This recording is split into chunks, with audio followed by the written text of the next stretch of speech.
I like that new warm-up music.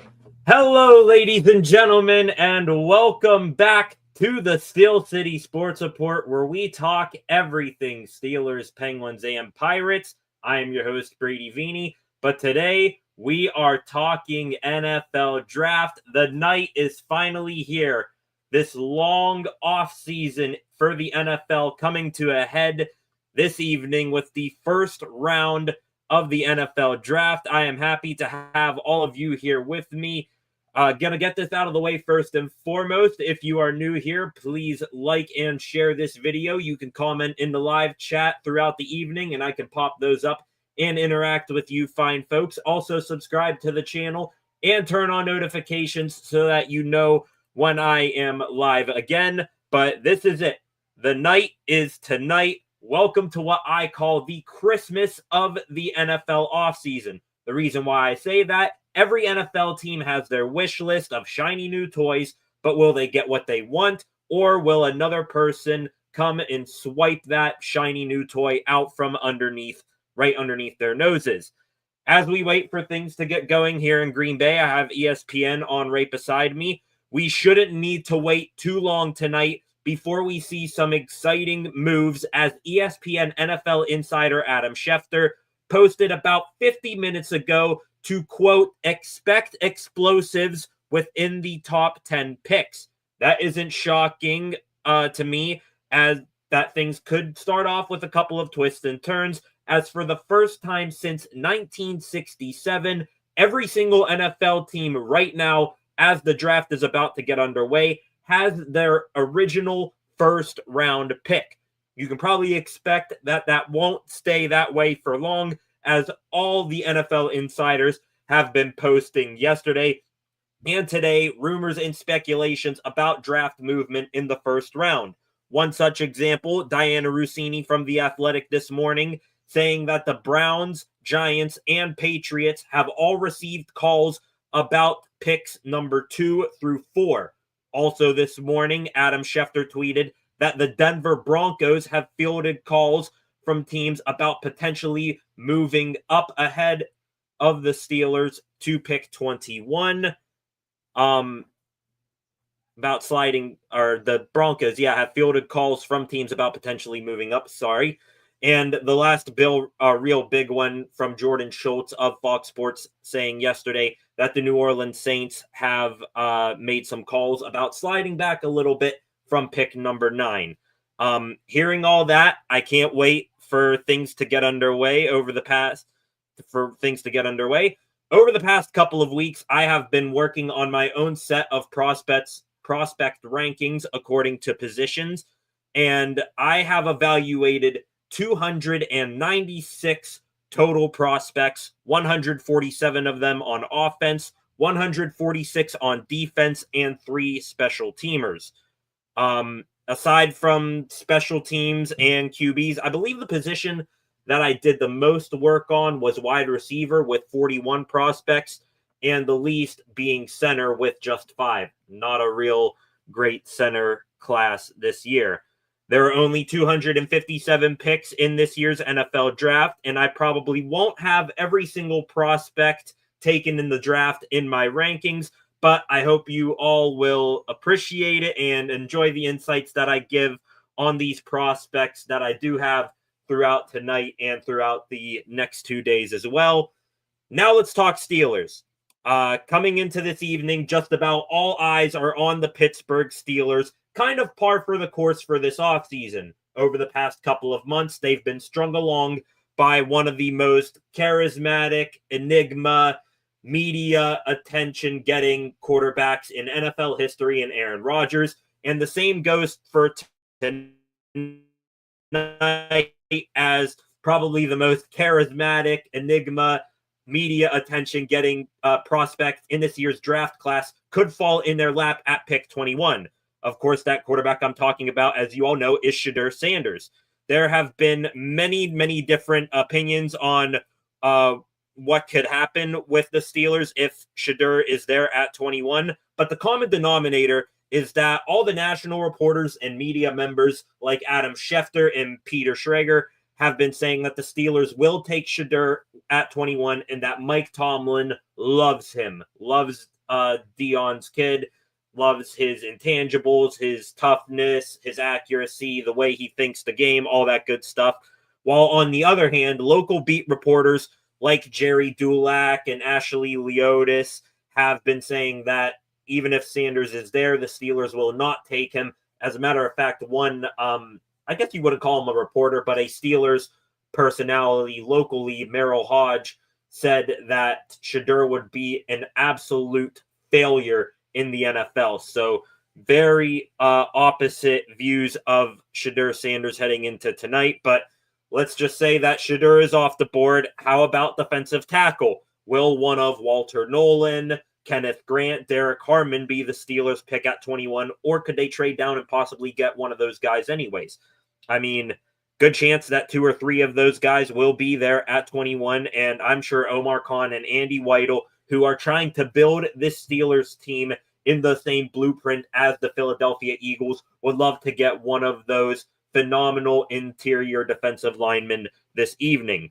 Or will we get a surprise pick by the Steelers? Like, let's say running back Omarion Hampton falls down to 21. What if one of the 2 top corners in Will Johnson or Jahdae Barron fall to 21? You don't know. This draft tonight is about to be crazy, and that's the beautiful madness of this year's draft. Earlier today, NFL Insider on for NFL Network, Tom Pelissero, said this in Green Bay at the draft.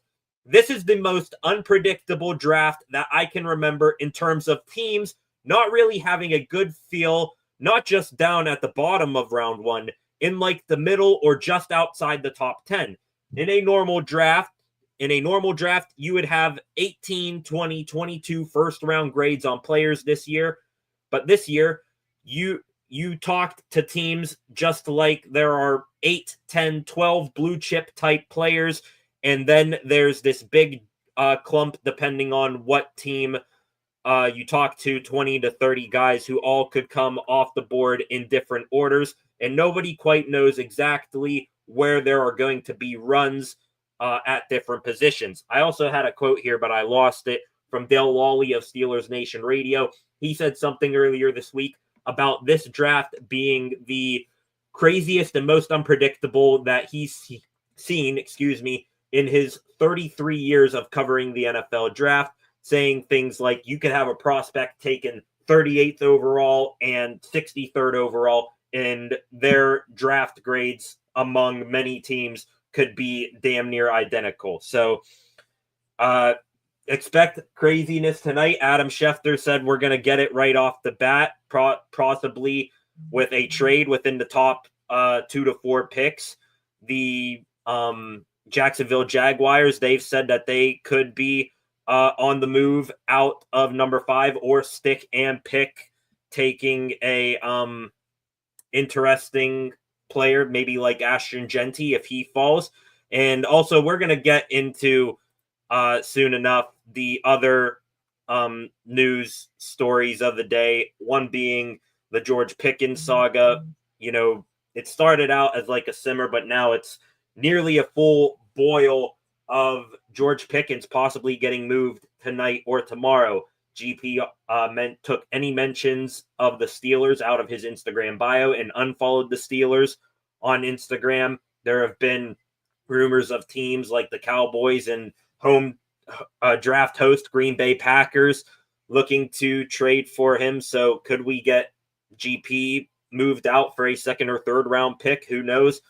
We will cross that bridge when we get there. But in a very exciting night, like I said, got my draft rankings that I did personally ready right here.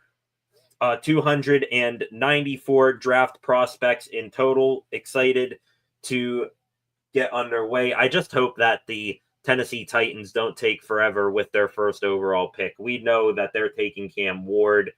So let's just, come on, Titans, get it out of the way and let's get this thing rolling.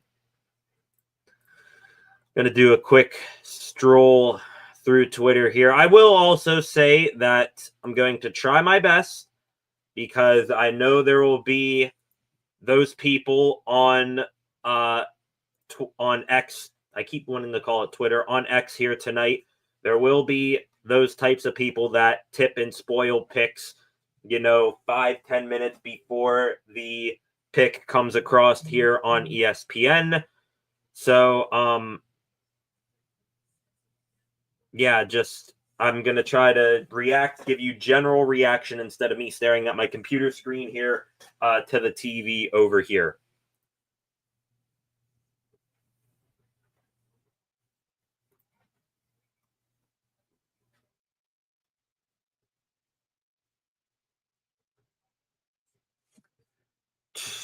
Looking here, looks like a very, very packed house there in Green Bay, Wisconsin.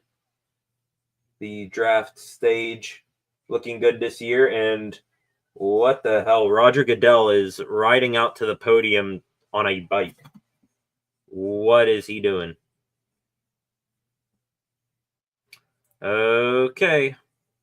I guess we're going to be getting the draft kicked off here in a matter of moments. So hang tight, everybody. Who are these guys coming out on bikes? Are these Packers players? That's Little Wayne. What the heck is going on here to kick this thing off?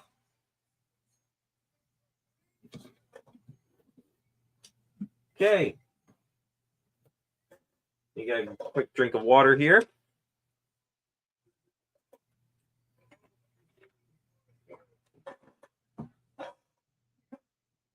Looks like Clay Matthews there. Is that correct? Yeah. Here we go.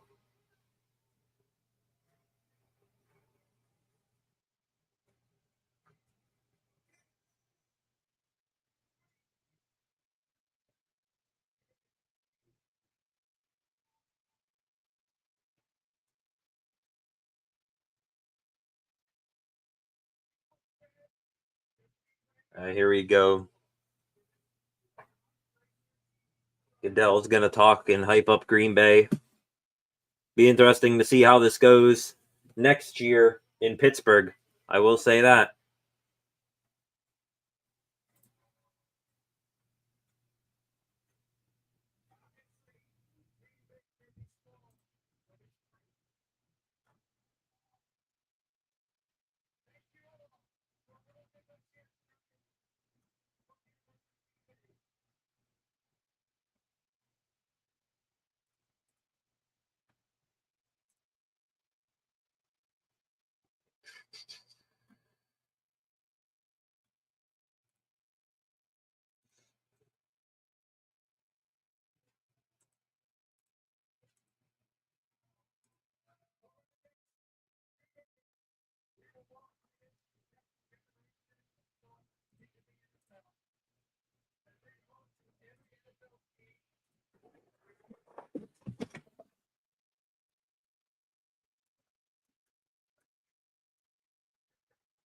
Oh, yeah, we're going to get all the Packers talking.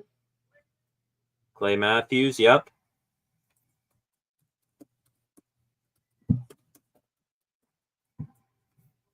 Jordy Nelson. Mason Crosby. Walk out Aaron Rodgers. Have Aaron walk out there and announce he's retiring or he's signing with the Steelers. Little Wayne at the end. That's hilarious.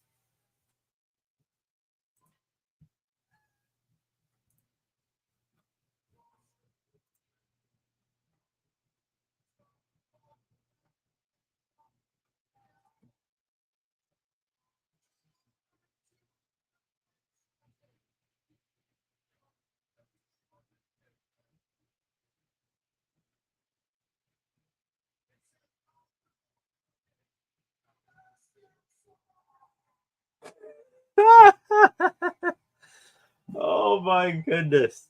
That's hilarious.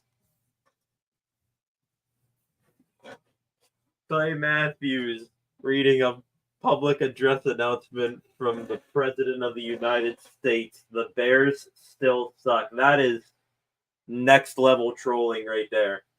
That's good. That's rich.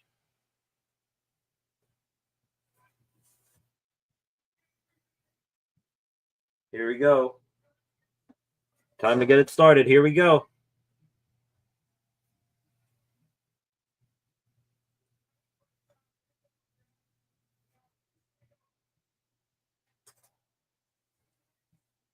And there's the announcement. We are off and running, ladies and gentlemen. Roger Goodell saying the 2025 NFL Draft is officially on their way, and the Tennessee Titans are...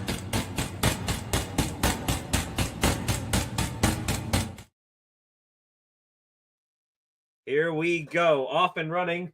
10 minutes for each team in this first round. Of course, they are showing Travis Hunter and Abdul Carter. They know damn well that isn't going to be the pick. Now they flash Shedeur Sanders. Cam Ward has to be the pick here. Let's just, come on, Titans. We're 40 seconds into this. Just get your pick in already. We know who you're taking. We know what it is.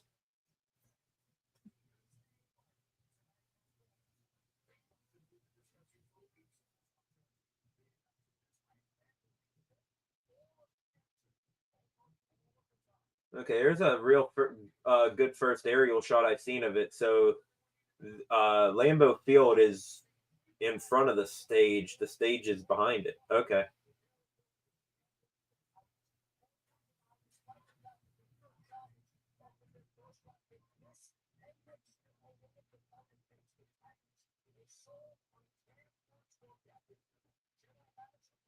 Sorry, I'm apologizing listening to Adam Schefter speak here.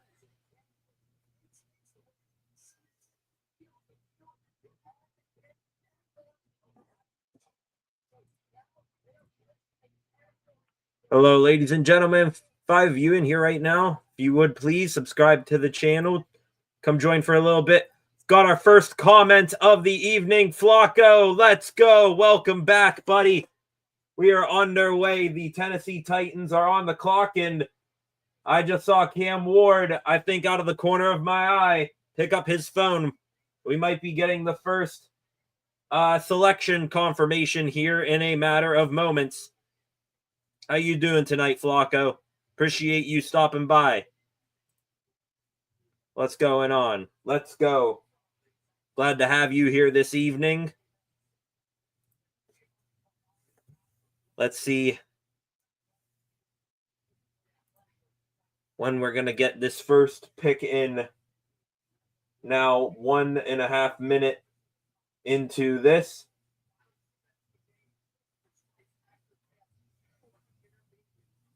He's showing Colorado or Shedeur Sanders highlights.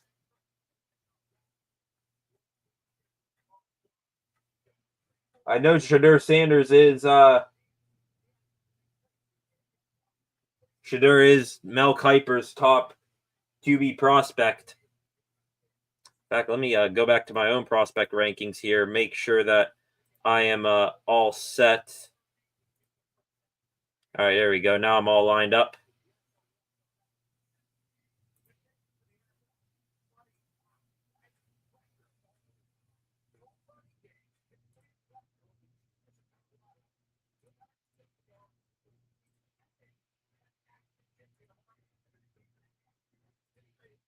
Flacco, I'm just getting up late night shift sucks, but made it nervous. Yeah, nervous. Good luck with your late night shift. I'll be with you all the way through this draft. I appreciate you stopping by very, very much. We are now approaching the 6-minute mark remaining in this draft. They show in this first pick, I should say, they keep showing the Shedeur Sanders highlight like they don't know it's going to be Cam Ward.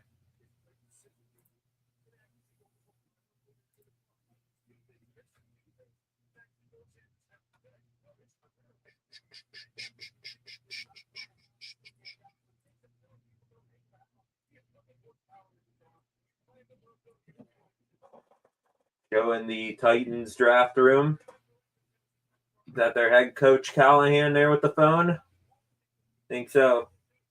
Holy hell, we are getting style of play comparisons to Patrick Mahomes. Really? Is that what we're going to do every single year with the first overall pick in the draft? Like, come on. That's utter ridiculousness.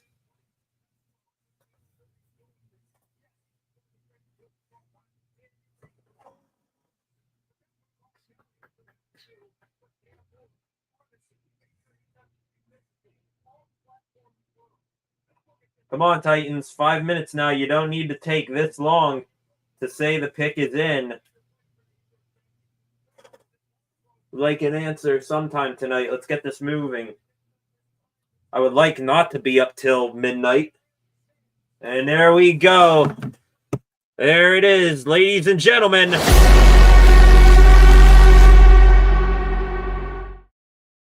The pick is in for the Tennessee Titans.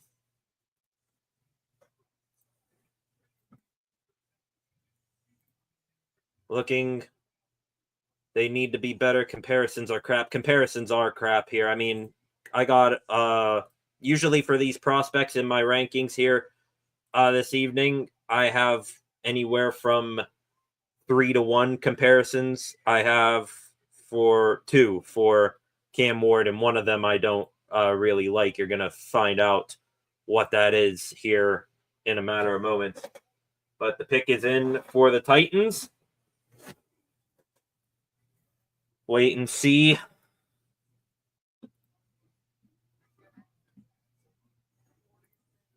How this thing kicks off. Is it going to be Cam Ward? Most likely.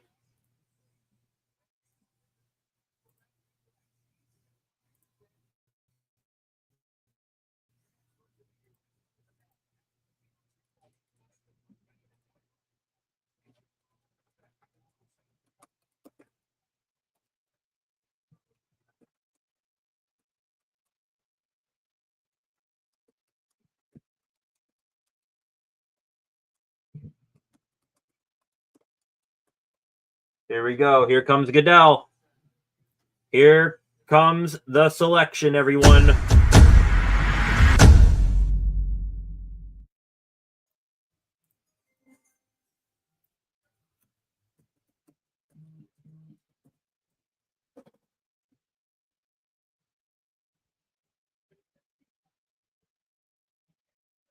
And there it is.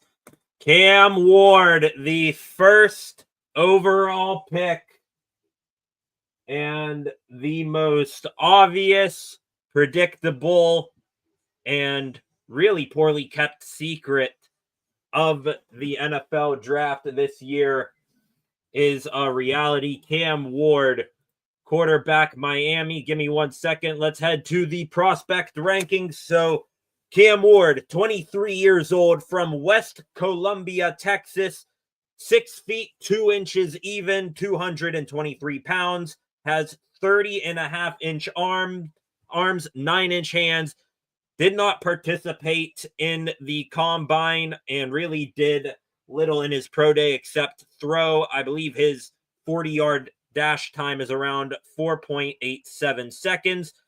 This past year at the University of Miami, 13 games played, a 67.2 completion percentage, over 4,300 yards passing, 39 touchdowns passing to 7 interceptions.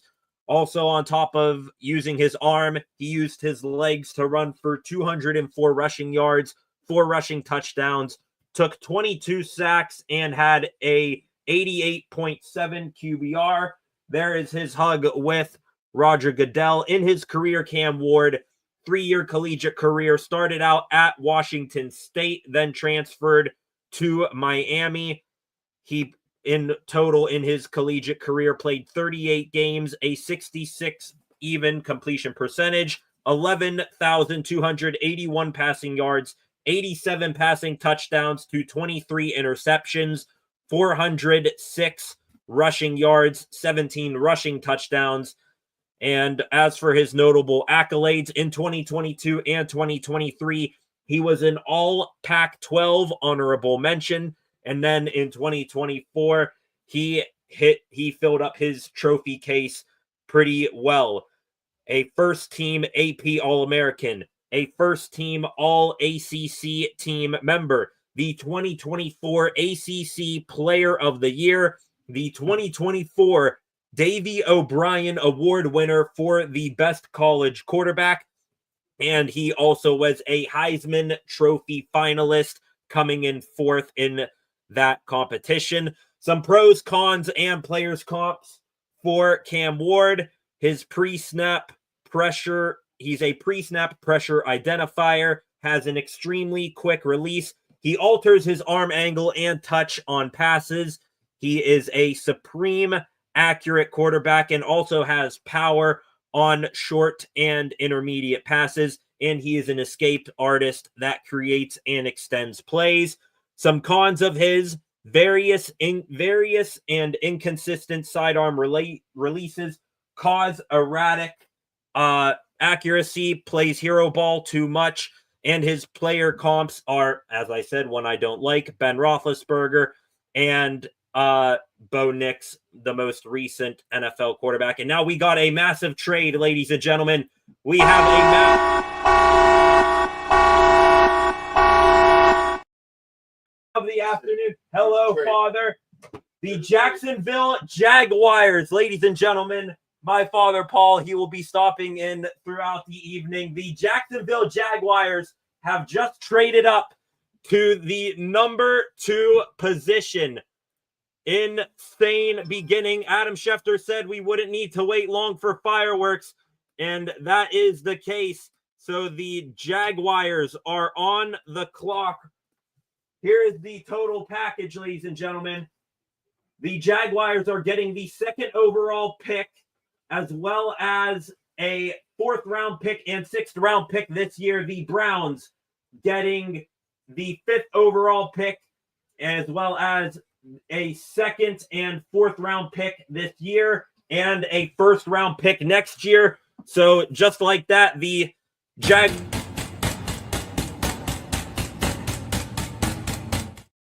and also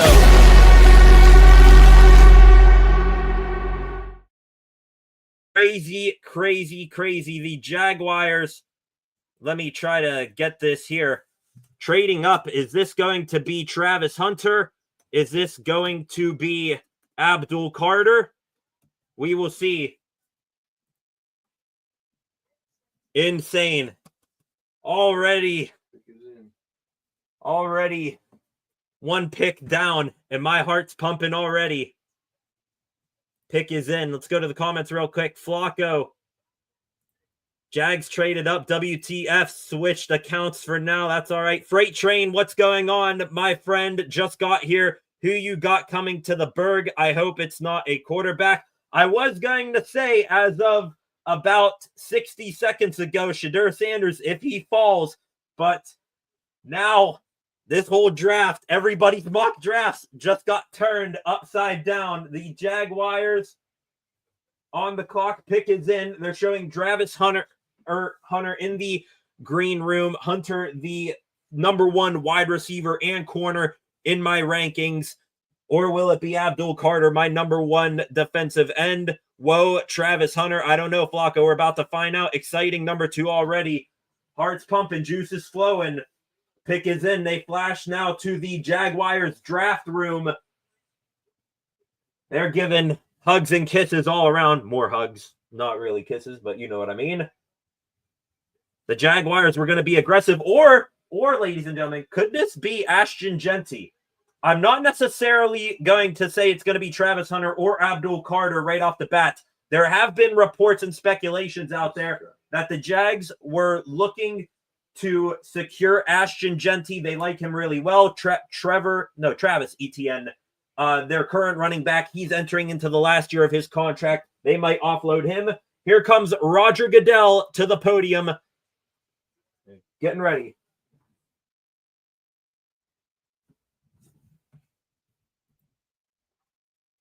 Here's the selection.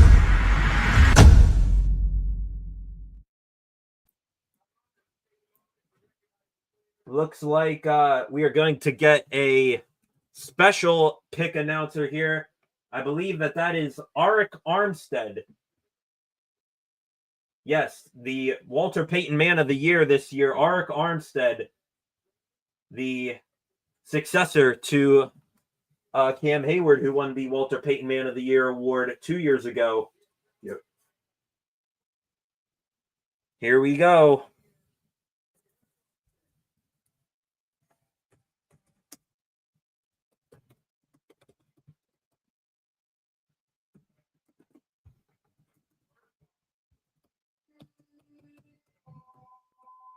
giving a Duval chant.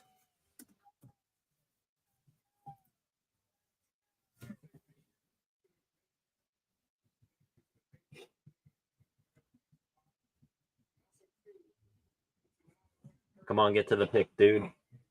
We just made this big trade up.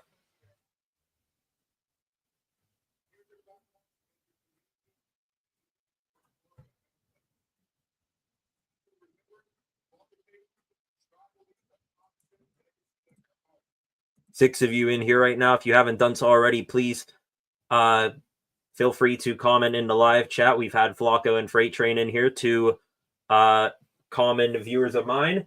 Here's the pick. Subscribe to the channel.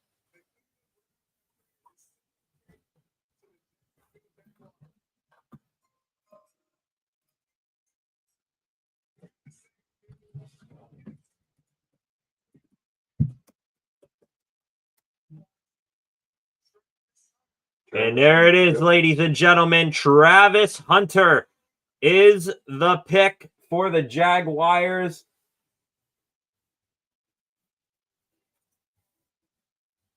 Well, I think it's safe to say that the Cleveland Browns will not be overly bold and take Hunter at number 2 and then trade up and get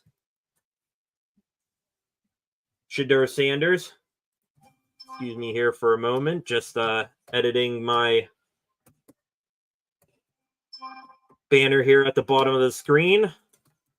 Don't really have enough room for full names, but I will pop those up like that, position and last name. I'm sure you guys will know who that is. But let's go here to Travis Hunter on my draft rankings here. Let me find him real quick. And there it is. Okay, so Travis Hunter, my number 1 corner and wide receiver in this year's draft, 22 years old from Suwanee, Georgia, just about 6'1", 6 feet and a half to be precise, 188 pounds, 31.5-inch arms, 9-inch hands. Again, kind of like most first-round picks here tonight, did not participate at the combine and did very little at the pro day. He runs a 4.4 flat 40. Last year, 13 games, 36 total tackles, 25 of those solo as a corner, 11 pass defenses, 4 interceptions, and 1 forced fumble. As a receiver, 96 receptions, 1,258 receiving yards, 13.1 yards per catch, 15 receiving touchdowns. In his 2 years at Colorado, 22 games played, 66 tackles, 47 solo, 16 pass defenses, 7 INTs. As a receiver, 153 catches, nearly 2,000 yards receiving, and 20 receiving touchdowns. Notable accolades, ladies and gentlemen. 1 accolade, or 2 accolades technically, in 2023 was a first-team All-Pac-12 at corner in 2023.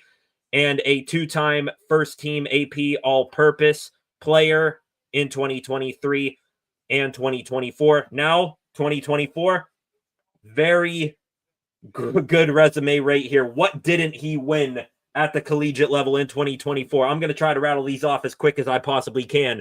Your 2024 Heisman Trophy winner, 2024 AP College Football Player of the Year, first team AP All-American at all-purpose and corner, second team AP All-American at wide receiver, 2024 first team All-Big 12 at corner and wide receiver, your 2024 Big 12 Defensive Player of the Year, a Bolitnikov Award winner for Best College Wide Receiver, a Bednarik Award winner for Best College Defender, the Paul Hornung Award winner for Best Versatile College Player, the 2024 Law Impact Trophy winner for the Best College Defensive Player who exhibits integrity, maturity, performance, academics, community, and tenacity, and probably the biggest one here, jokingly, a EA Sports College Football 25 cover athlete.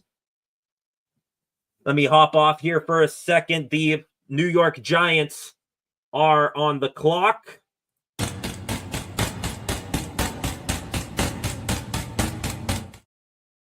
and the rumors of them possibly being on the move trade-wise will not be a reality. Their pick is in.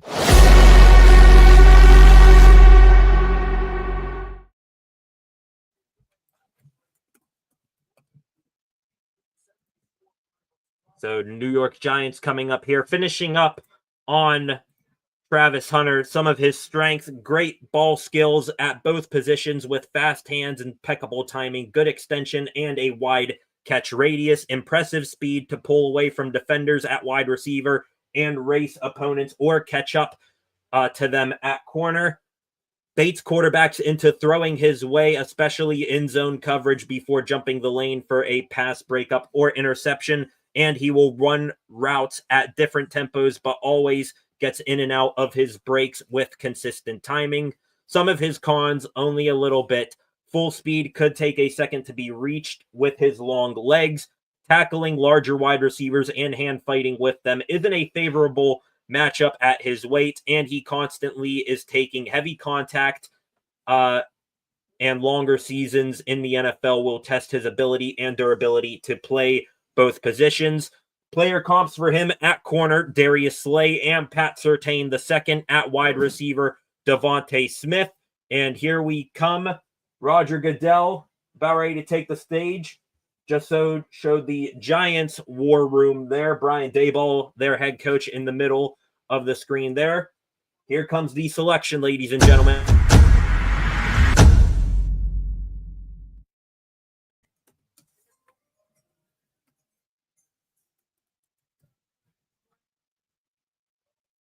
And there we go. A non-surprising pick right there. Abdul Carter, Penn State, I should say, is the pick. For the longest time, ladies and gentlemen, it has been thought of that whoever the Giants or whoever has the second overall pick doesn't take number 2 overall. The Giants were going to get best next. It was Travis Hunter or Abdul Carter. Let's go here to Abdul Carter. Where are my defensive ends? There they are. So Abdul Carter, 21 years old, from Pennsylvania. Unfortunately, it is just from the worst possible place in Pennsylvania, Philadelphia. 6'3", 252 pounds. Did not get a measurement on his arms or hands. He did not get those recorded during the pre-draft process because he was dealing with a foot injury.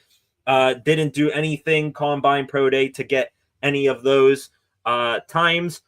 2024 season, 16 games played, 68 total tackles, 43 of those solo, 24 TFLs, 12 sacks, 4 pass defenses, and 2 forced fumbles in his career. 23 sacks, 41 tackle for losses in 42 games played. Notable accolades for Abdul Carter: a 2022 freshman All-American, a 2022 third-team All-Big Ten, the 2022 Sean Alexander Freshman of the Year Award finalist, 2-time first-team All-Big Ten the last 2 years, 2024 first-team AP All-American, Big Ten Defensive Player of the Year, Big Ten Defensive Lineman of the Year, Bednarik Award finalist for Best College Defender, Lombardi Award finalist for Best Offensive and Defensive Lineman, and the 2024 Ted Hendricks Award winner for Best College Defensive End. So, Carter, you got to wonder now, him going to the Big Apple, what does that say for their other pass rushers there? Their top one, who I believe was the 5th overall pick a couple of years ago, Kayvon Thibodeau. Could he be on the move? He was mentioned as a possible trade candidate during the draft. Abdul Carter, a freak athlete as a defensive end with S-tier speed to continue playmaking in the NFL, natural explosiveness on his bend, and agility to corner tightly and sharply change direction. Pass rush pro in all facets with wicked spin, rip, and dip moves. Not afraid to get into the power game with offensive linemen for his size, and his closing speed makes it hard for quarterbacks to elude and escape him. Average arm size will keep him from, will keep his power rush moves at just that, average, and his style of play will put him at a higher risk for injury, already missing participation in the pre-draft events, as I just said. Those are his only 2 cons. His player comps, I don't really get this one. It's pretty much just because he was a Penn State Nittany Lion, and he wore the same number as this guy in college. Micah Parsons from the Cowboys. You guys got to let me know if you see any Micah Parsons in him. His other comparison here, a little bit better, but still, I'm unsure what you guys think about it. Another Penn State Nittany Lion who got drafted last year in Chop Robinson. Browns are taking calls for teams interested in the number 5 pick. And my dad here, he's on his phone. He's feeding me information as we go. He just said that the Cleveland Browns are interested in possibly trading away the number 5 overall pick. Things are getting crazy right now.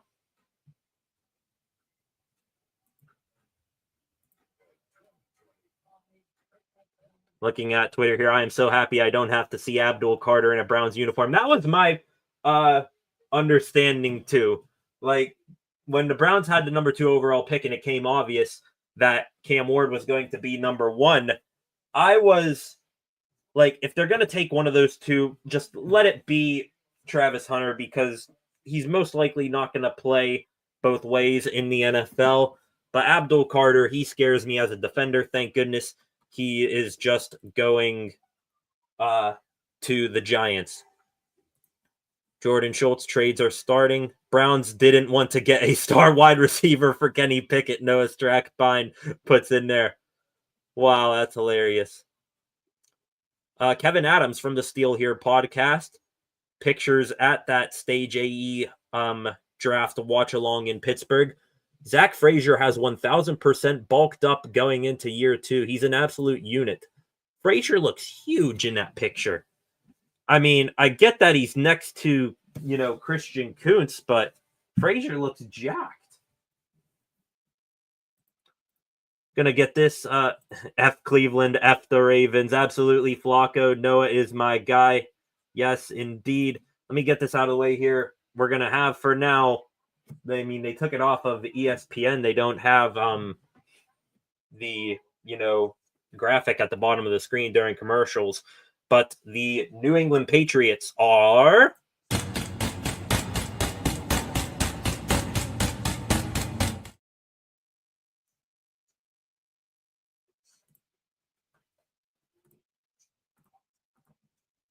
actually did not have the number 2 there next to NYG. I'm just going to take that off and leave that up like that from here on out if there's going to be trades.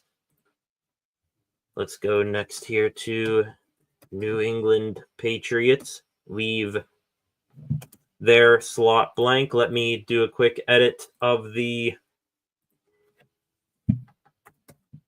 Now the Browns are on the clock. Let me do a quick edit here. They take Carter. There we go. There's your bottom of the screen graphic now. Pat's milking every second. I mean, every team's got to. I mean, you got to go around that draft room and say, hey, I know, like, for a week now we've been saying if this guy is here, we're going to take him. But we got to ask ourselves 3 more times if this is the right pick. They got to carry this thing out. Again, just going back to years past, when the Steelers picked in the, low to mid-20s like they've been doing, that pick has been coming around 10:30 at night.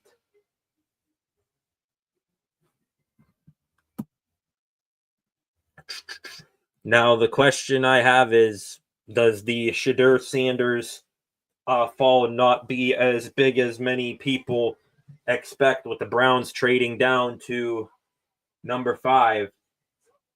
Be a much better pick value taking Shedeur Sanders at 5 than it would have been at 2.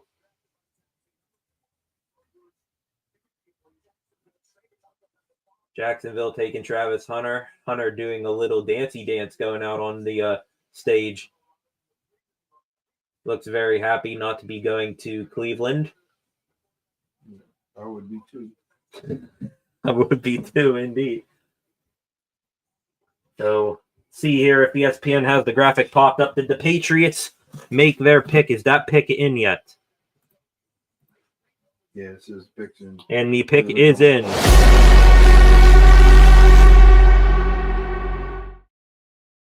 like we're going to get the pick here.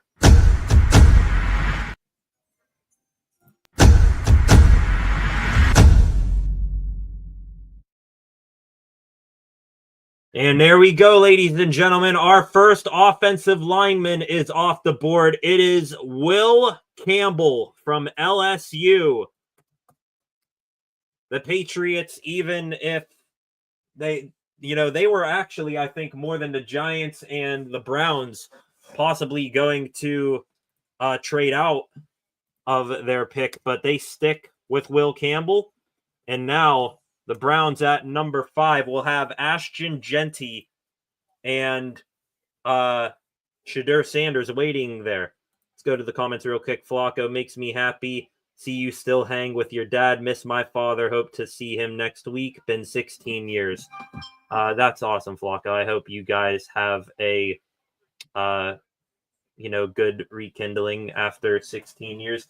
Dad here, my best friend. Enjoy watching football, Steeler football, Penguins hockey, Pirates baseball with him all my life. Glad to have him with me back here. Probably not for the entire thing, but I'm sure he'll be back up here for the Steelers pick, most definitely. Offensive tackle. Boo Browns time. Let me go real quick here to find Will Campbell's player profile that I have for him. Offensive tackles. I believe I had around, 25 of them. But Will Campbell, he is my number 1 offensive tackle. 21 years old from Monroe, Louisiana. Didn't need to go far for college at LSU. 6'6", 323 pounds. 32.5-inch arms, 9.5-inch hands. At the combine, ran a 4.9840 with a 1.76 10-yard split, 9 feet 5-inch broad jump, 32-inch vertical. Last year at LSU, 12 games played, 861 snaps at left tackle. Only gave up 5 quarterback hits and 2 sacks in his career at LSU. 3 years long, 37 games played. Over 2,500 snaps at left tackle, 13 quarterback hits, and 4 sacks given up. Accolades in his career: a 2022 freshman All-American, a 2022 second-team All-SEC member, 2-time first-team All-SEC in 2023 and 2024, 2024 first-team AP All-American, SEC Jacobs Blocking Trophy co-winner, and Lombardi Award finalist. Real quick, the pick is in for the Cleveland Browns. Let me hit this real quick.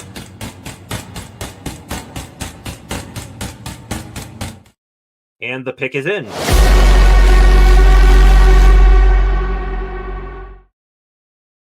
So the Brownies about to make a pick. Is this going to be Shedeur Sanders? Is this going to be Ashton Genty? We know Nick Chubb isn't there, but they still got Jerome Ford. Is this going to be a defensive lineman? Speculations where they were going to take Abdul Carter there for a bit and have him paired up with Myles Garrett. Could they pair him up with somebody else now? Real quick, finishing up on Will Campbell. Some of his strengths: he smartly reads the defense pre and post snap and makes the necessary adjustments. Even though he has a narrow base, he plays with strong, balanced frame and knee bend.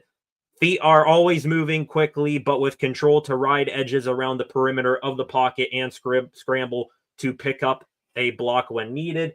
He has vice grip-like hands that are always active and a powerful first punch that increases his odds of maintaining, winning, and finishing blocks. Some of his weaknesses: high stance makes his pad level high and giving pass rushers more advantage, or more leverage, I should say. His arm length will make being an NFL offensive tackle tougher to reach some rushers and run blockers, and he will tend to overset and underset, having him allow pressure off the edge or from the inside. Some player comps of him: for him, recently retired offensive tackle from the Saints, Ryan Ramczyk, Taylor Decker, left tackle from the Detroit Lions, Bernard Ryman, offensive lineman from the Indianapolis Colts. And get this one, there's actually been quite a few player comps with Steelers this draft cycle. This one, Broderick Jones, one of the player comps for Will Campbell. There's a look at the Browns. At the Browns draft room, they just showed Kevin Stefanski. Here we go. Roger Goodell walking out to the podium.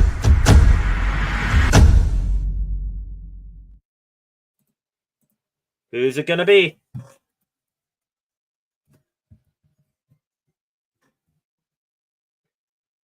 Mason Graham. They did not take Shedeur Sanders, and they did not take Ashton Genty. Wow. There's one of the first shocks of the night aside from the trade. You know, the first 4 picks, you can kind of assume it was going to be some combination of Cam Ward, Travis Hunter, Abdul Carter, and an offensive lineman. But Mason Graham goes to the Cleveland Browns. Let me, crap, my thing isn't working here. Wow.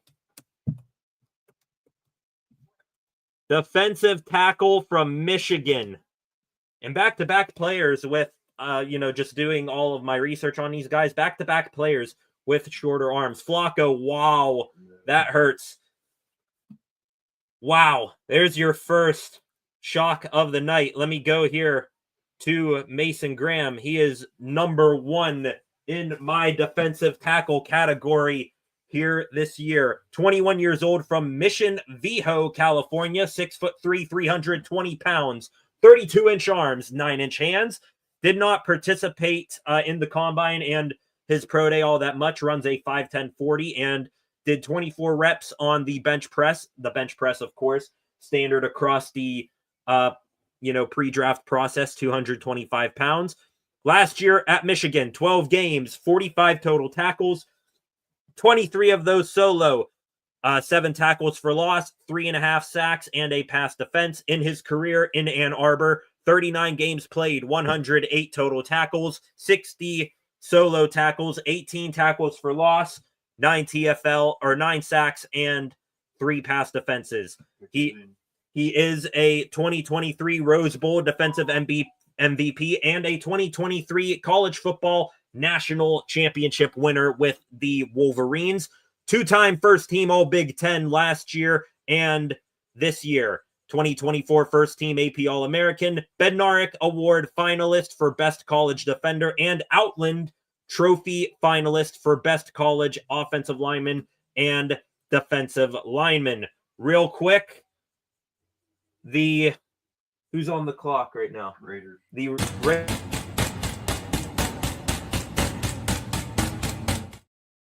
And went blank there on the draft order. So the Raiders are on the clock at number 6. And is that pick in? Pick is in. The pick is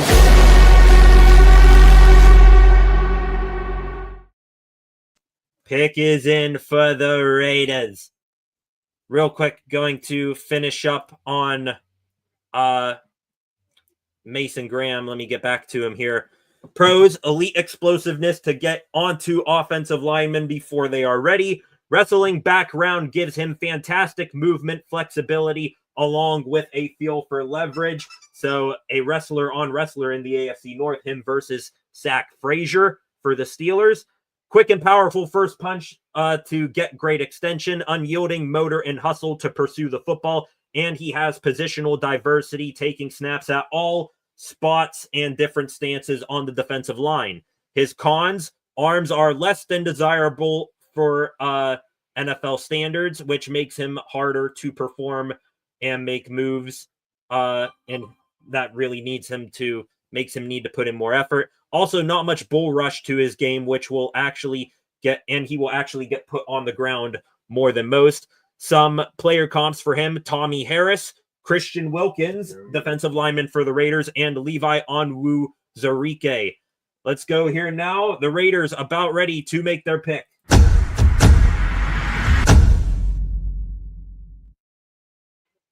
Raider Nation.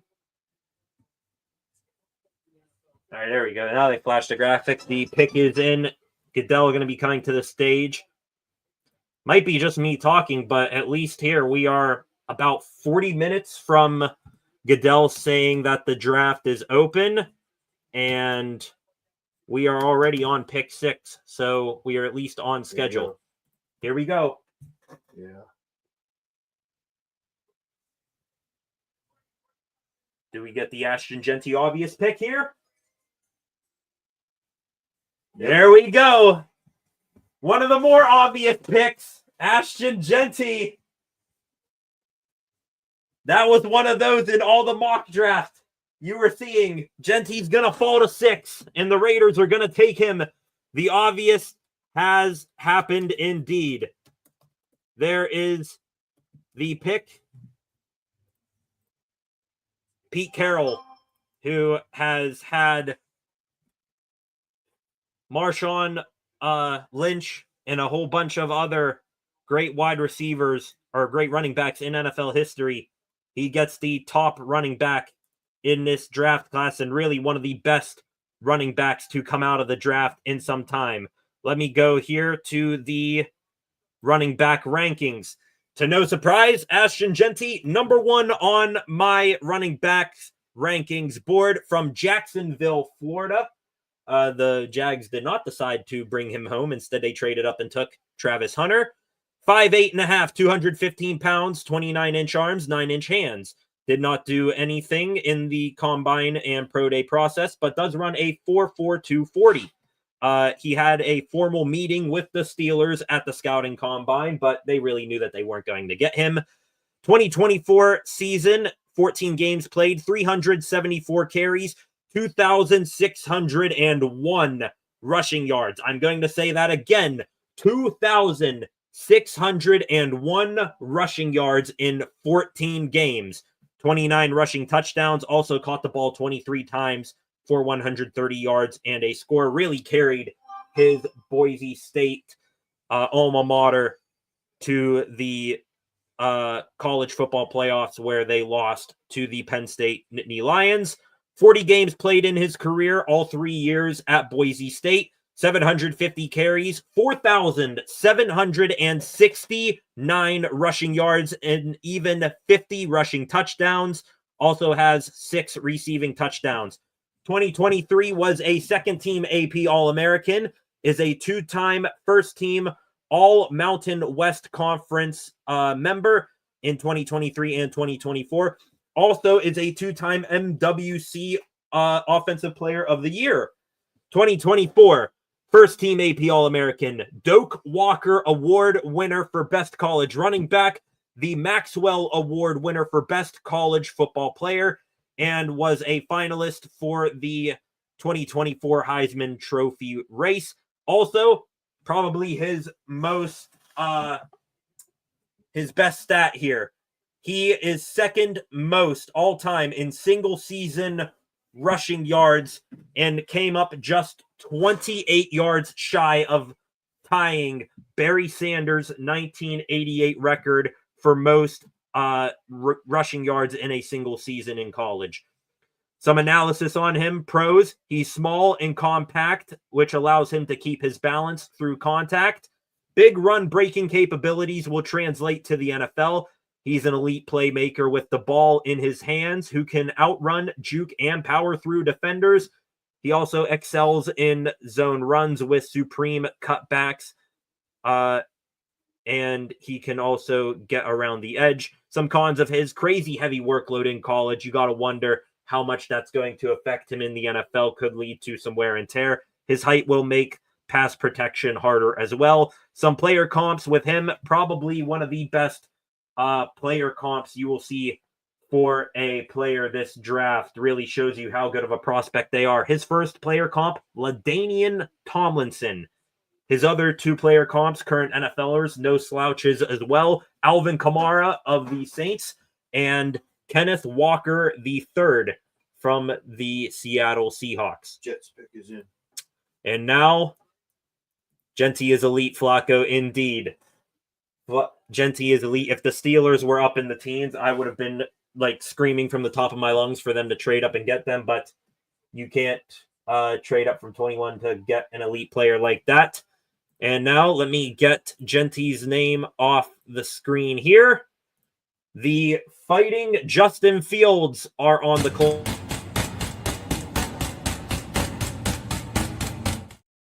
And the Jets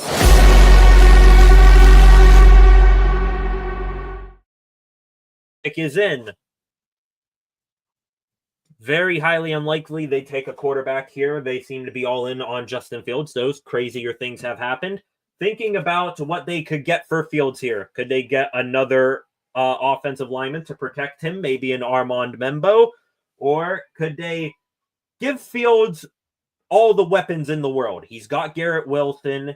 He's got good running back room with Breece Hall.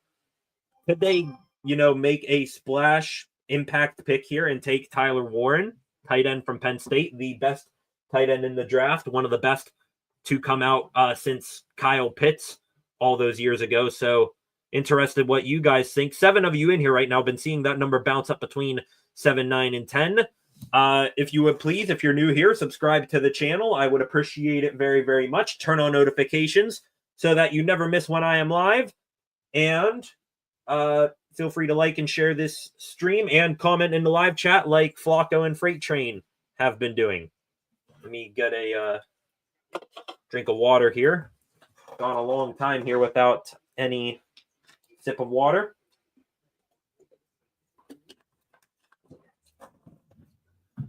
Okay, let me just check in on Twitter. Hopefully I don't see anything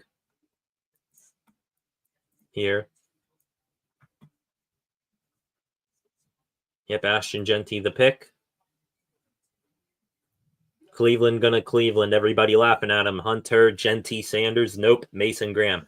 I will say, though, Cleveland, they got an absolute haul for from the Jaguars for Travis Hunter, and that might be them grabbing those picks. They could always trade those picks to move back into the first round. They have the capital now to do so and jump ahead of the Steelers if they really like Shedeur Sanders.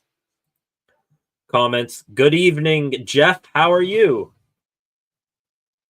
Good evening indeed. While we're waiting for the Jets pick here, I'm going to update the ticker at the bottom of the screen. Let me take that off.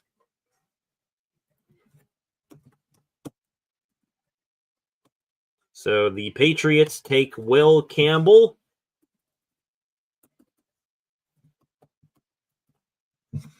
And the Browns at number 5 take Graham.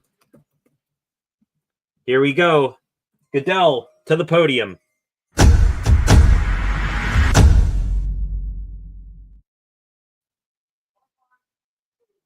And there we go. They do decide to protect Justin Fields. Armand Membo is the pick out of Mizzou.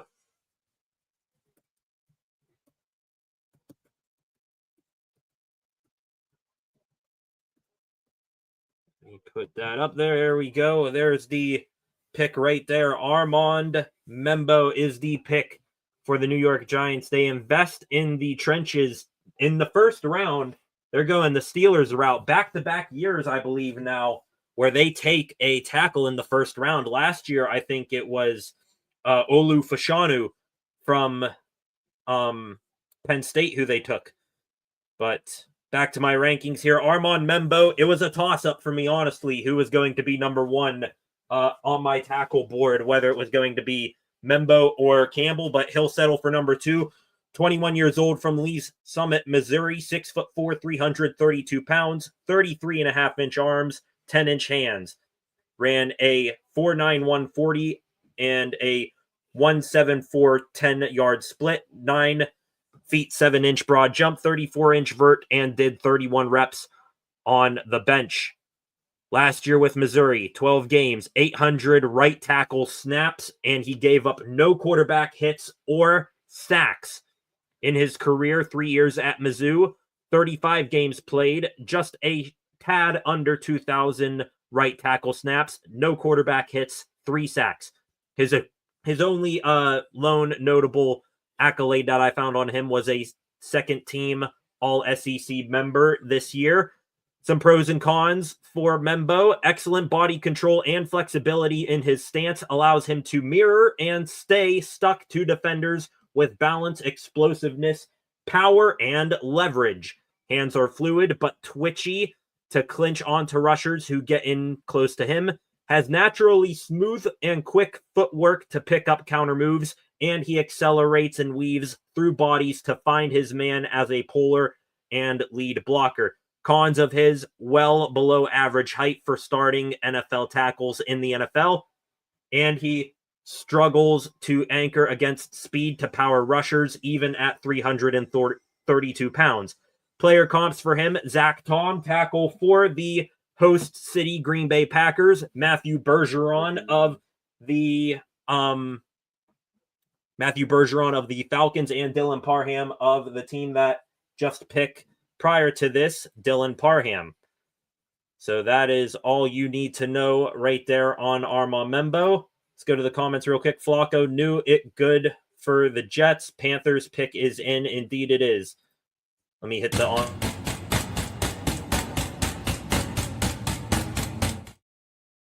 Is in.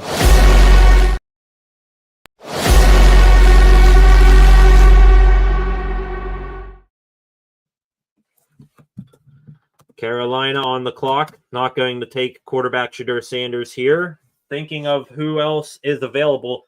Let me pop up the NFL prospect list here. I don't have like a list of the prospects in order of like who's the best in this class. I just have them ranked by position, but I'm going to go here to the NFL draft tracker. They're probably going to go defense here if I had to guess. You know, there's still some good defensive players out there, even though Mason Graham and Abdul Carter are off the board. They could go Michael Williams or Jalen Walker, one of those two from Georgia. Could go, if they really want to. They just paid their top corner, J.C. Horn, massive money. Could they go corner again, just make it a no-fly zone and take Will Johnson or Jahdae Barron?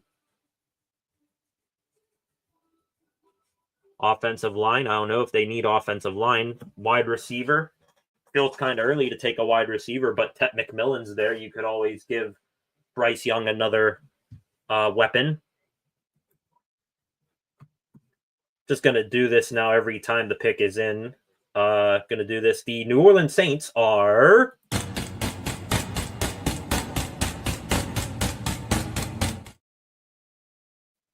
They're on the clock.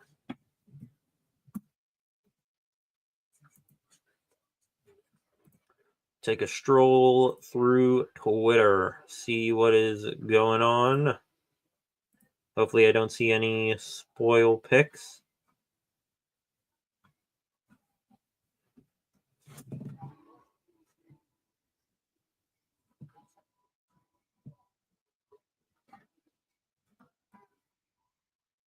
The duo in silver and black, Ashton Genty and Brock Bowers.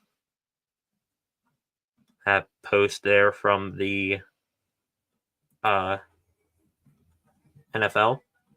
Ah! There it is. I saw the pick, but maybe Goodell comes up here. Best available for Mel Kiper, Shedeur Sanders, Tyler Warren, Jalen Walker, Will Johnson, and Colson Loveland. Well, I will tell you, it is neither of those five. I'm going to type it in, wait for it to come across the TV screen here. Maybe I'll make it easier for you guys to guess who it is. He has one hell of a first name that everybody has struggles pronouncing. Raiders should still suck. Yeah. Well, they'll be better. Geno Smith, Pete Carroll out there. Here comes Goodell.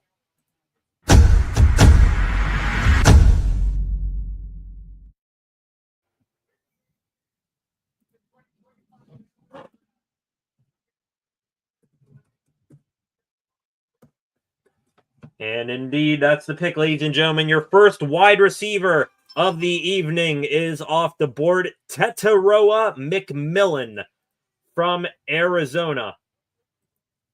In the draft room there, the Panthers get a weapon for Bryce Young. Let me scroll here to Tet McMillan. McMillan is the number 2 wide receiver on my wide receiver rankings. Number 1 if you want to, stick Travis Hunter at just corner. But Tet McMillan, 22 years old, from Waimaneola, Hawaii. 6'4", 214, tall wide receiver, 31.5-inch arms, 10-inch hands. Didn't do much in the pre-draft process, but he runs a 4.55 40. Last year with Arizona, 12 games played, 84 receptions, 1,319 receiving yards. That goes for 15.7 yards at a clip, 8 receiving touchdowns. 3 years at Arizona, 37 games played, 213 receiving yards, nearly 3,500 receiving yards, 26 receiving touchdowns. 2023, he was a third-team AP All-American and a second-team All-Pac-12. In 2024, improved in both of those awards, first-team AP All-American and first-team All-Big 12. Some pros and cons of his. Pros, high production receiver over the past 2 seasons, has game-changing size and he controls it well. Long strider who accelerates and gets to his top speed fast. Also has a massive catch radius coupled with big, strong, meaty hands. And he has the IQ and feel for where coverage is and how to alter his route for his quarterback. Cons of his: forward release and an inability to consistently separate will make him easier to cover. His route speed and path to the ball needs some improvement as well. Player comps for him: AJ Green.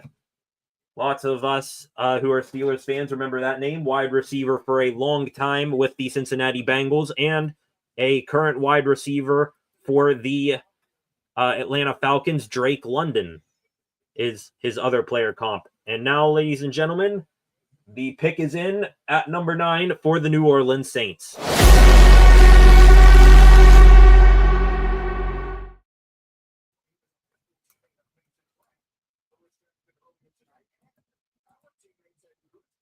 Let me go here to the banner here, edit. Got 2 more picks.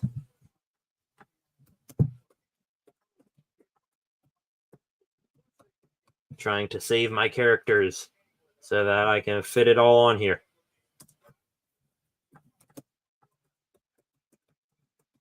That was another question this year. Oh wait, wrong thing.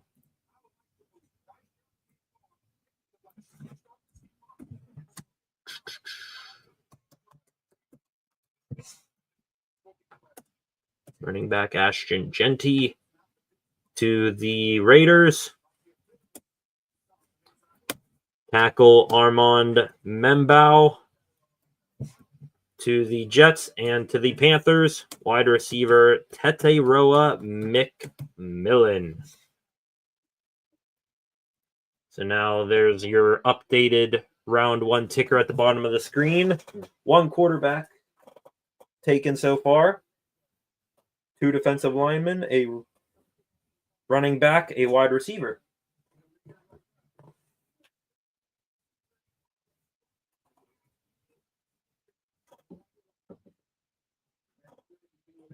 Pick here, ladies and gentlemen.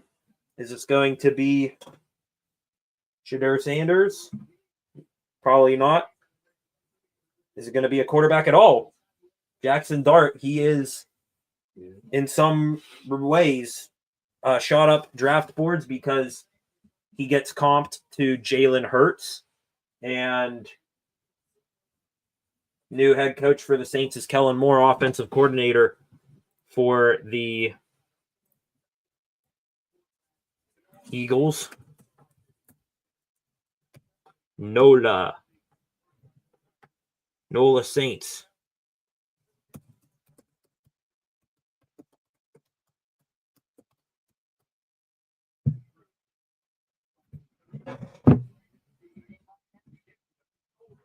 Come on, picks have been in here for a while. Let's get moving to the podium here, Goodell. Saints draft room there. Looks pretty decent. Not many people seem to be, overly emotional and expressive. Now here we go. Here comes the selection.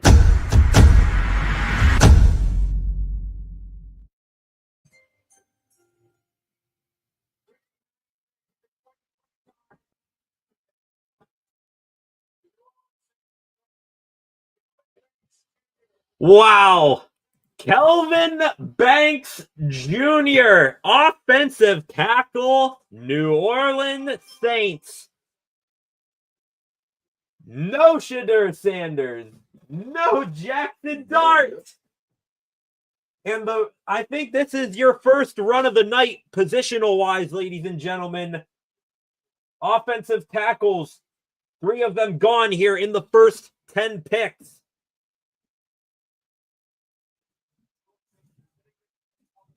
The quarterbacks are sliding. Now we might see some trade action here for people coming up and getting offensive tackles, if I had to guess. Wow. The first hurdle has been cleared for the quarterback-needy Steelers. Now, again, I will say that the Browns, they could very easily, with their draft compensation, now come up and steal Sanders right from underneath the nose of Steelers fans. But, wow, they go offensive tackle. I knew that their offensive tackle situation probably wasn't good, but I didn't know what they would do exactly with this pick. They do have a rookie from a couple of years ago, Trevor Penning, but I don't think he's been underwhelming. And Ryan Ramczyk, their longtime right tackle, he just retired. They immediately go out and get his replacement. Now I have Kelvin Banks' bio in front of me here. He is my third offensive tackle in my rankings, 21 years old from Humble, Texas, 6'5", 320 pounds even. 33.5-inch arms, 10.5-inch hands. Ran a 5'1", 640 with a 1.79 10-yard split. 8'8" on the broad jump, 32-inch vertical. Did not do the bench press. With Texas, 15 games played last year, 934 left tackle snaps, 2 quarterback hits, 1 sack, protecting Quinn Ewers' blind side. As for his career at Texas in 3 years, played 42 games, 2,774 snaps at left tackle, 5 QB hits, and 5 sacks. The pick is in for the Chicago Bears. Let me go here.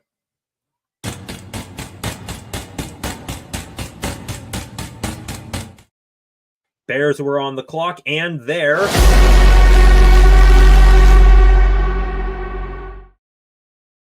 pick is in.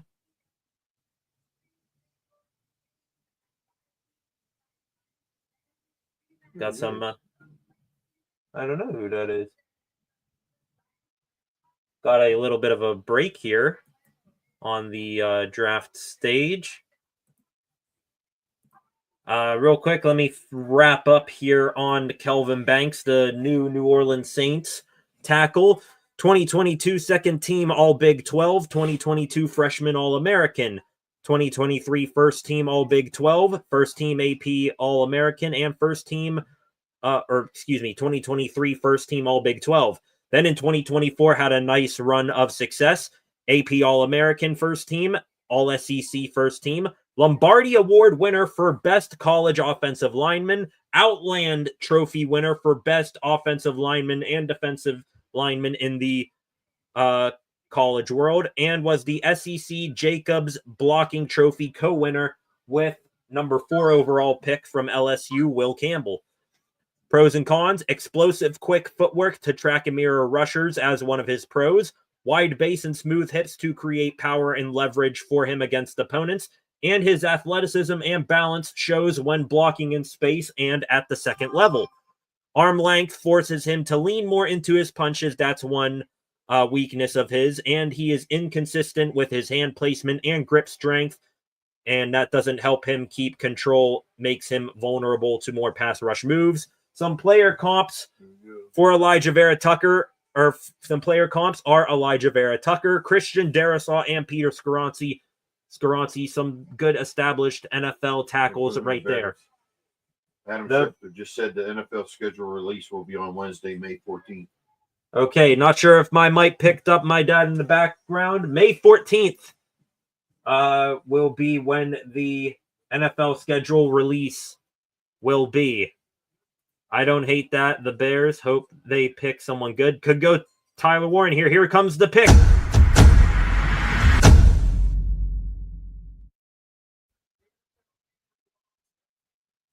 Oh. Yep. Honoring Steve McMichael real quick. R.I.P.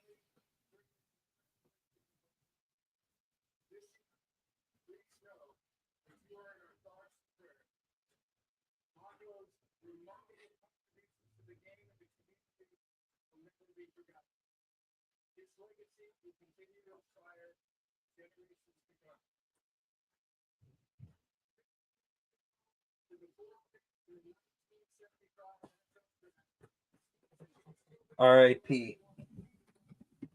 So back to what you were saying there, Flacco. I don't hate the Bears. I hope they pick someone good. Not too good because they're on the Steelers' schedule this year, but I mean, could they go tight end? I think they're done on offensive line. They put a lot of money into offensive line. Paid Drew Dahlman, I believe, traded for Joe Thuney.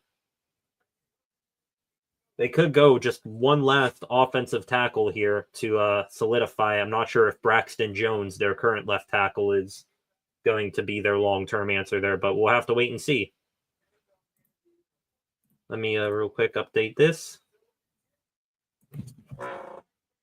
Here we go. Here you go.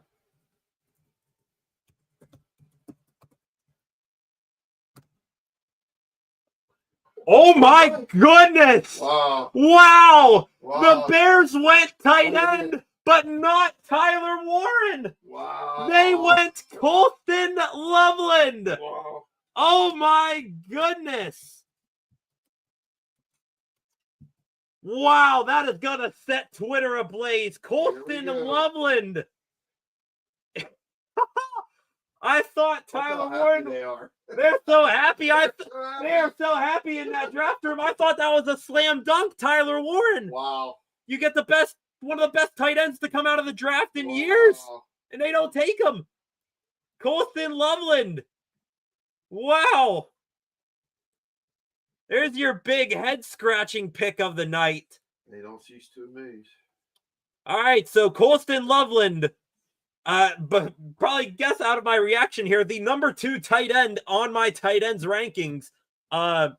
Measurables, 21 years old, from Gooding, Idaho. So from Potato Land, 6'6", 248, arms 33 inches, hands 10 inches. Did not participate much in the combine and pro day portion of the pre-draft process. Does run a 4.7 even 40. 10 games played for the Michigan Wolverines last year. Missed 2 games with injury. That was a shoulder injury. 56 receptions, 582 receiving yards, 10.4 yards per receptions, 5 touchdowns in his 3 years at Ann Arbor. 39 games played, 117 receptions, 1,466 receiving yards, 11 receiving touchdowns. Some accolades for Colston Loveland, a very surprising pick here. 2023 first team All Big Ten and a national champion. 2024 second team All Big Ten and a John Mackey Award finalist for best college tight end. I bet you can guess who won that award. Andrew Filiponi. Analysis. Nice athletic tight end, capable of running the whole route tree against either corners or linebackers. A crisp route runner, snapping off cuts and breaks at sharp angles to simultaneously gain leverage. Body control and good arm length give him a bigger catch radius. And he's a natural pass catcher with quick, sticky hands and gets good hand positioning and grip on secondary players and linebackers to hold blocks. Hasn't shown desired strength on contested catches. That's one of his two biggest flaws, and he lacks the size and weight to block defensive ends and bigger linebackers without getting manhandled. Player comps for him: another former Bengal, Tyler Eifert, Sam Laporta, current tight end for the Detroit Lions, and his last player comp, one of the city hosting Green Bay Packers, Tucker Kraft. Look at your comments. Colton out in Chicago says, "What's going on?" All right, go to the Colton.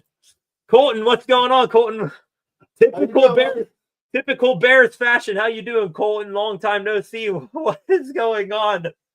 I'm so perplexed. The only reason why I'm thinking is Cole Kmet, their current tight end. He's more of the blocking type, I think.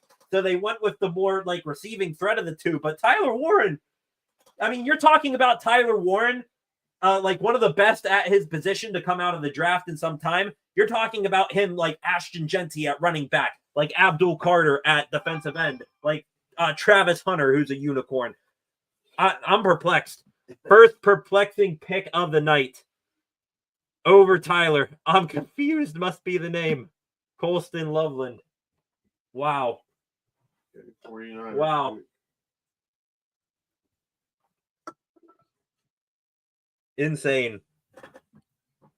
So, people are going to come into the stream here and think maybe that's a typo there at pick 10. No, that is not. It is a tight end for the Bears, but it is Loveland. Twitter, I bet, is a blaze right now. San Francisco 49ers, they are on the clock.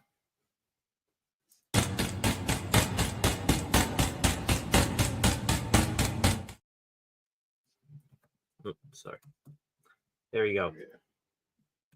There. I had that wrong there. Now it's popped up. Chicago tight end Colston Loveland, and the pick is in.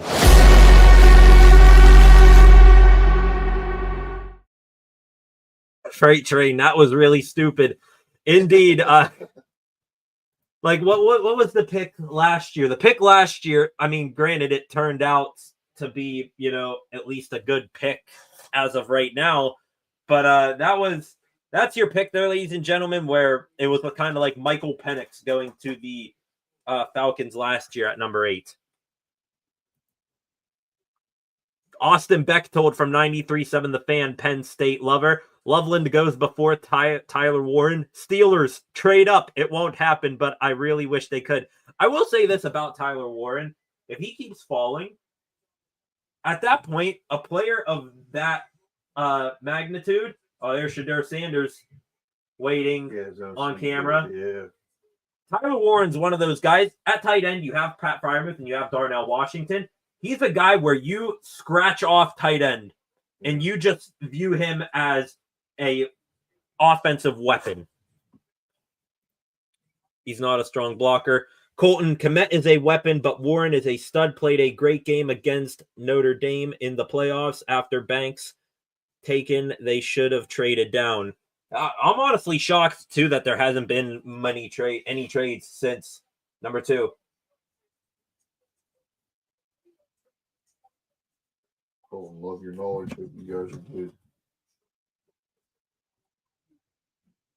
I believe Adam Schefter was just speaking there, talking about Shedeur Sanders. I'm not sure if he mentioned the possibility of somebody trading up ahead of the Steelers, but right now it's looking more and more wide open that Shedeur and maybe even Jaxson Dart are going to be there for the black and gold at 21. But even then, you're seeing this slide. Did the Steelers just hold it off? Did they not take him? Flacco, I'd have traded down too if I was the Bears. Yeah, get something. Just you could have gotten Loveland like even if you trade it down 2-3 spots. Tell you what, who is happy? Indianapolis Colts fans. They are big Tyler Warren lovers, and I don't see anybody. Maybe Dallas could take a tight end, but we'll see what San Francisco does in here. They could go any matter of ways. They have taken a rough hit to their roster this offseason, losing players in free agency left and right. Let's see what their pick is.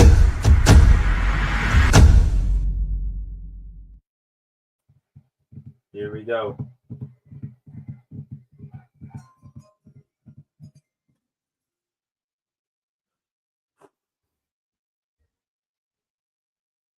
Watch them take Shedeur Sanders. They don't like Brock Purdy. Right. Where do they go? They need a corner. They need just about everything.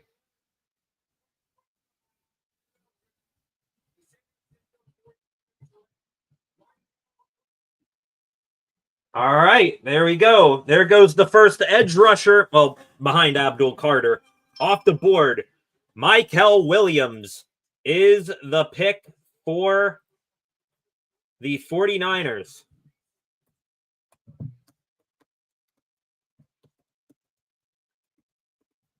The first of the 2 first-round defensive players for Georgia, unless Malachi Starks makes it as well. He goes off the board now. There's your updated pick bug at the bottom of the screen. I'll add in Mykel Williams here in a minute. Let me tell you a little bit about Mykel Williams. Let me go here to the edge rushers. So behind, of course, Abdul Carter, who's an absolute stud. Mykel Williams is my number 2 defensive end in this draft class. 21 years old, from Columbus, Georgia. 6'5", 265. 34.5-inch arms, 10-inch hands. Ran a 4.77 40, but other than that, did nothing in the pre-draft process. 2024 season, 12 games played, 21 total tackles, 15 of those solo, 9 tackles for loss, 5 sacks, 2 pass defenses, and 2 forced fumbles. 3 years at Georgia, 40 games played, 67 tackles, 41 of those solo. 23 tackles for loss, 14 sacks, 4 pass defenses, 3 forced fumbles. Was a freshman All-American and SEC All-Freshman team member in 2022. Also won the national championship with the Bulldogs in 2022, the second of their back-to-backs. And he is a 2-time second-team All-SEC member the last 2 years. Pros and cons: uses his length and explosiveness to cover a lot of ground from his first step to all pursuits of the ball carrier. Possesses a violent set of pass rush moves, including a step swipe, arm over, and swim move. Realizes the blessing of his arm length and keeps them active on batted passes and sacks. Reliable run defender with good range change of direction and quickness to track the runner.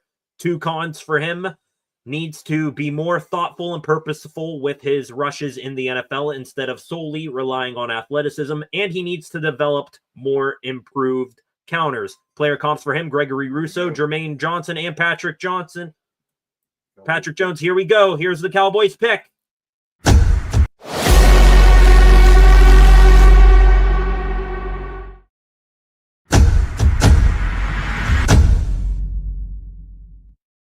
Another offensive lineman off the board. Not a tackle, but a guard.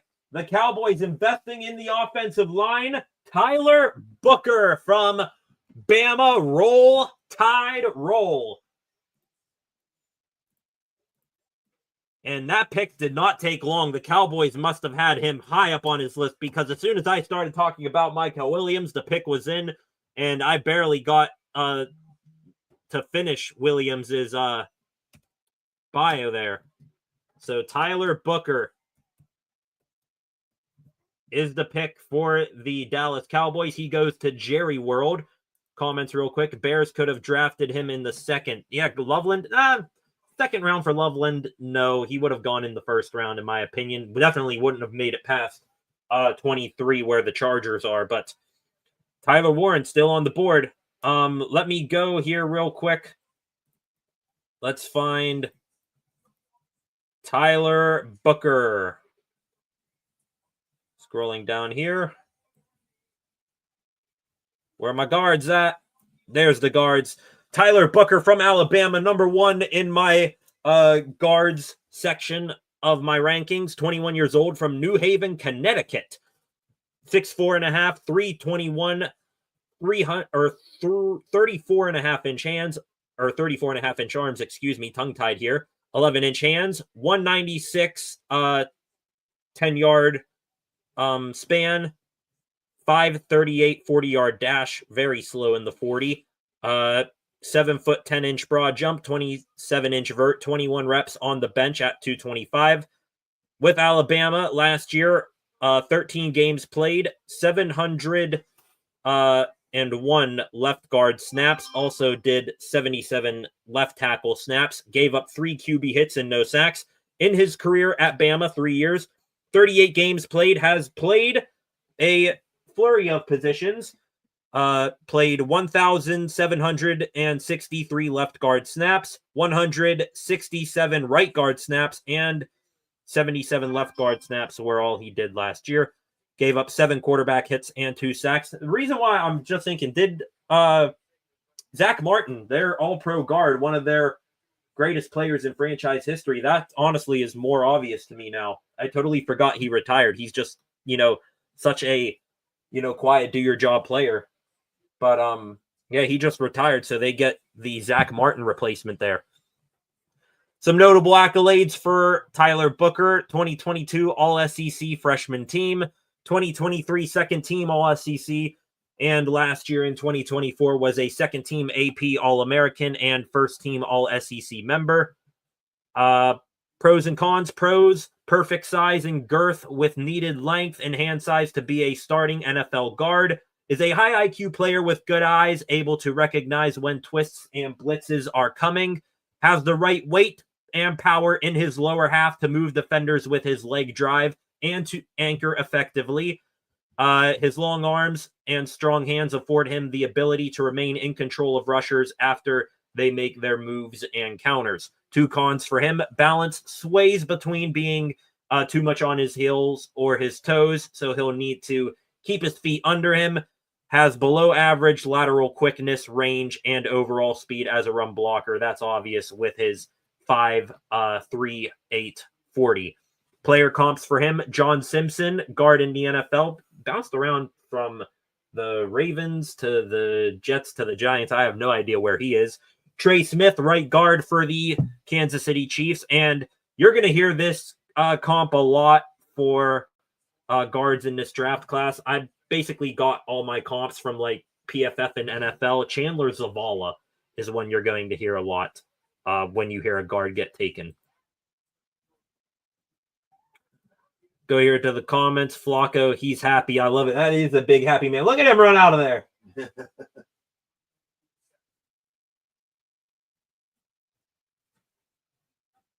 Very, very happy. That's awesome. That's what it's all about right there, the draft night. These young people working so hard in their lives. Finally, that hard work pays off. Not sure if I put this already, but the Dolphins are on the clock.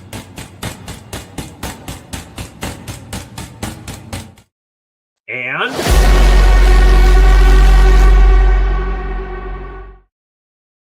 pick is in for the Miami Fish, kind of like the San Francisco 49ers, just a pick prior to the Cowboys. They need everything too. The Dolphins, they lost their starting safety, Javon Holland. They could use pass rush help, offensive line. Adam Schefter, there's no assurance the Steelers are taking Shedeur Sanders at 21st. Yeah, I kind of figured that. That's what he just said a couple minutes ago. Schefter confirming no guarantee that the Steelers take Shedeur.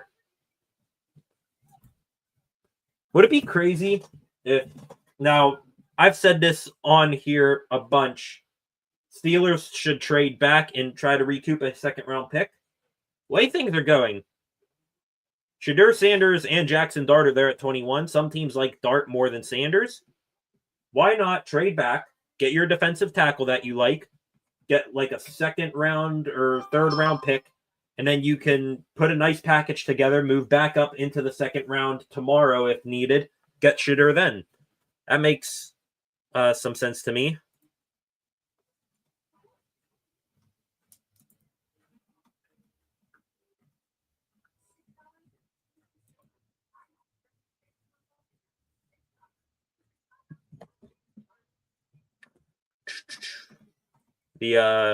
In other Pittsburgh sports news, the Pittsburgh Pirates just got on their way. I'm gonna change channels here for a second. Cruz just went yard to begin the ball game. Again, we got a Cruz missile. Reynolds is out. They show the replay here for us. I'll be able to pop it up on Twitter. Here, no, that's Reynolds. I'll pop it up here on Twitter here when they put. It'll be a second before it gets posted. So Pittsburgh Pirates going for the sweep tonight of the Los Angeles Angels. They're up 1-0 in that ball game. I'm getting nervous for us, says Flacco. If Dart is there, they go Dart. Freight Train says. Yes. My dad likes the idea of that. My sister would love that. I think that story about Sanders was leaked for the Steelers. The story of what? I'm familiar with that story. I mean, there's been a lot, like even to point where like Kyle Brandt on Good Morning Football came out yesterday morning saying like all these anonymous, coaches and workers in front offices for NFL teams saying stuff about Sanders. Like, these kids are working hard. You don't need to slander them, talking about that one anonymous coach who said Sanders was the worst, like, ever. Here comes the pick for the Miami Dolphins.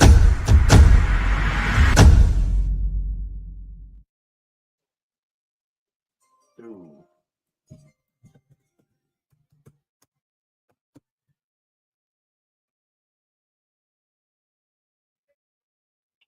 Oh, and there goes one of the 3 defensive tackles that the Steelers were after.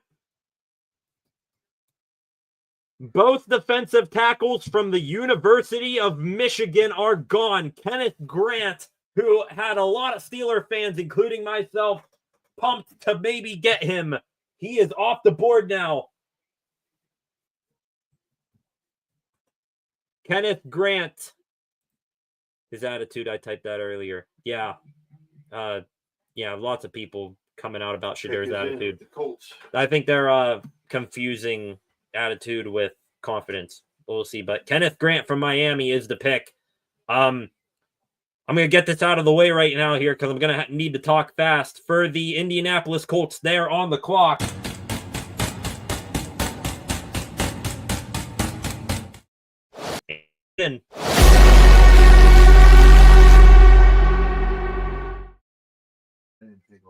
No, that did not take long. I saw out of the corner of my eye the clock was on for all of 10 seconds. I think we're about to see Tyler Warren come off the board here, ladies and gentlemen. Yeah, that did not take long. Real quick, going back to Kenneth Grant. Believe it or not, as much as I love Kenneth Grant and would have loved him on the Steelers, he is the 4th defensive tackle in my rankings. 21 years old, from Merrillville, Indiana. 6'4", 339 pounds. 33.5-inch arms, 10-inch hands. Ran a 5'11", 40, 9'9" broad jump, 31-inch vertical, and did 22 reps on the bench. Did have a formal meeting with the Steelers at the scouting combine, but then, as you probably remember, when Aaron Rodgers a couple of weeks ago was in the Steelers building, Tomlin and Omar Khan, they did not go to Ann Arbor. They just sent defensive coordinator Terrell Austin there. So maybe they didn't have as much interest in Kenneth Grant as we all thought. 2024 season, 12 games played, 32 total tackles, 7 TFLs, 3 sacks, 5 pass defenses, 2 forced fumbles. Spent all 3 years at Michigan, got 6.5 sacks and 3 fumble recoveries, I should say. Notable accolades: national champion with the Wolverines in 2023.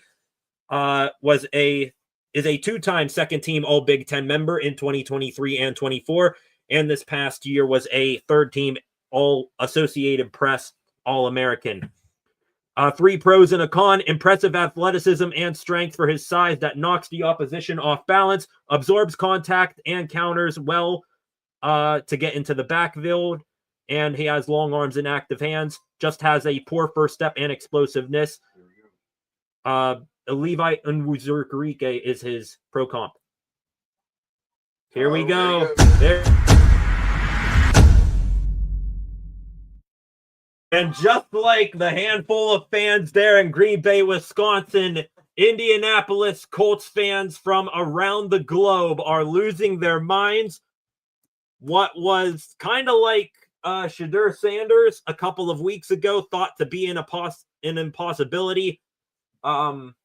They get their man, tight end Tyler Warren from Penn State. Yep. And Browns fans, their cries can be heard from here. Easy pick, Tyler Warren indeed, there, Flacco. Yep. Let me hit on Tyler Warren real quick. I'm still in complete and total disbelief that the Bears went Colston Loveland. Tyler Warren, numero uno on my tight end rankings. 23 years old from Mechanicsville, Virginia.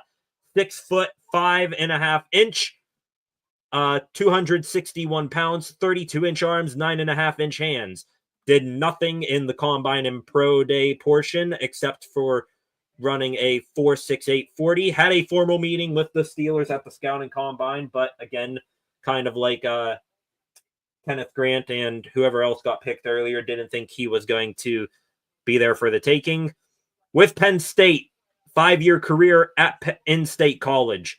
16 games played last year, 104 receptions, 1,233 receiving yards as a tight end, 8 receiving touchdowns, 26 carries as well. I'll tell you why those 26 carries for a tight end, 218 rushing yards. Kind of, you're wondering why for a tight end, 4 rushing touchdowns. In his career, 56 games played, 153 receptions, 1,839 receiving yards, and 19 TDs.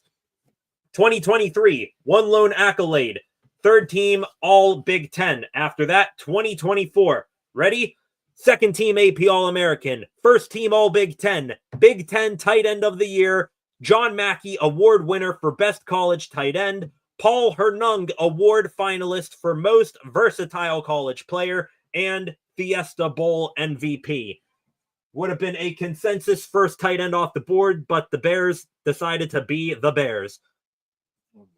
Pros for Tyler Warren, a big athletic tight end that can line up at multiple spots in multiple formations. Even, you just heard me mention that he has some rushing yards.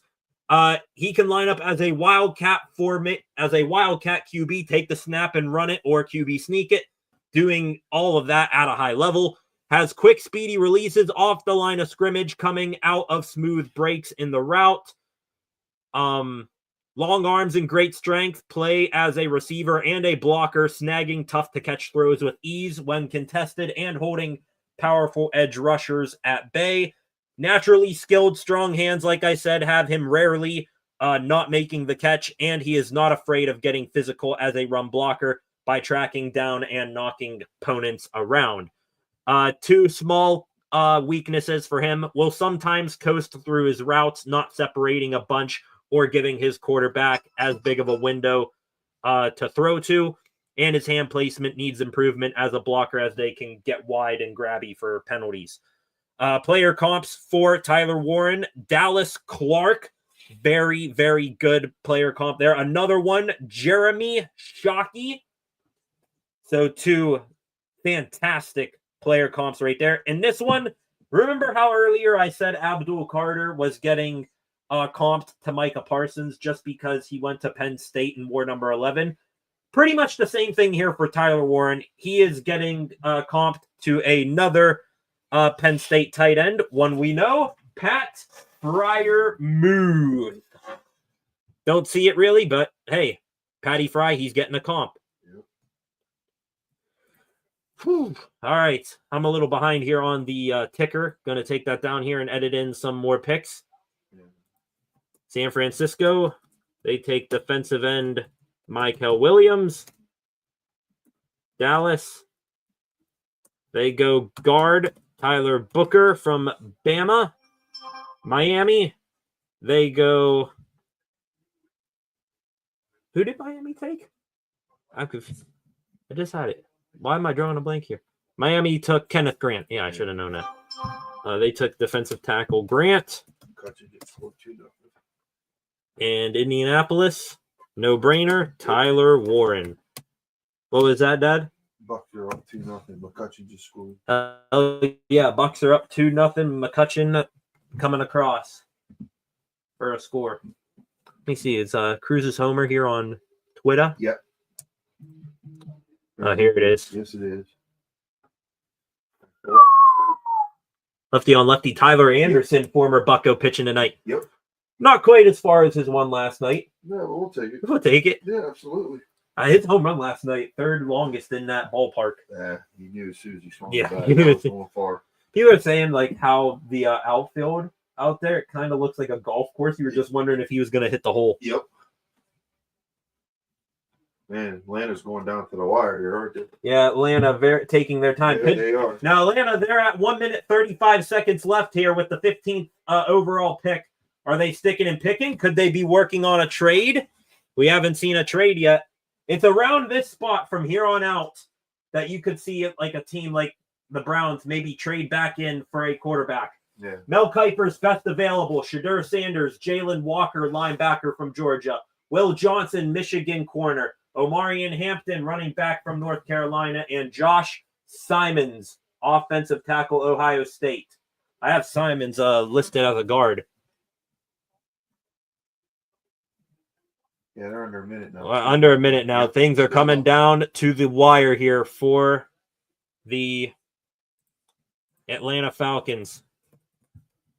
Either all of their top guys have gone off the board and they're debating who now to take, or there's a trade in the works here.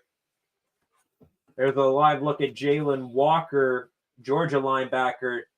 Doesn't appear that he's getting a call of sorts. Let's go to the comments. Flacco, I'm interested to see who the Buccaneers picking. I live in Tampa. I think they're going to go linebacker. A player I've seen mocked to them a lot is Jahad Campbell from Alabama. Pick is in. Took them a while, but the Falcons are sticking and picking with the 15th overall selection. Wow. Showing Mel Kiper's quarterbacks from past years. Biggest slides. Some big quarterback names in Mel's, top quarterbacks over years past. Brett Favre, Dan Marino, Aaron Rodgers, Geno Smith. I guess they booed Cruz pretty good. They booed Cruz pretty good. It says, Angel fans must dislike a new Cruz more than they dislike Tony fans. I mean, when you hit two bombs off of them back-to-back games, I'd be upset too. This is so quiet. I have no idea. This is so quiet. It must be very eerily quiet there. Let me quick glass. So there's a ball down the line, and who's in left? Is that Canario? I think that's Canario. Turn it back on. They hit a double. 2-0 Bucks, bottom of the first with one out. So a very productive first inning of work for the Battling Bucks. They got to climb out of this early season hole in this road trip. Seems like it's going into it. It was going to make or break whether Derek Shelton was going to have a job after it. He'll probably come back now. They'll give him till the end of the month, maybe more. Comments, Freight Train. I live outside of Charlotte, and I pay zero attention to the Panthers. Panthers just took Tet McMillan. I mean, who would pay attention to the Panthers, honestly? Here's the pick. This is so quiet.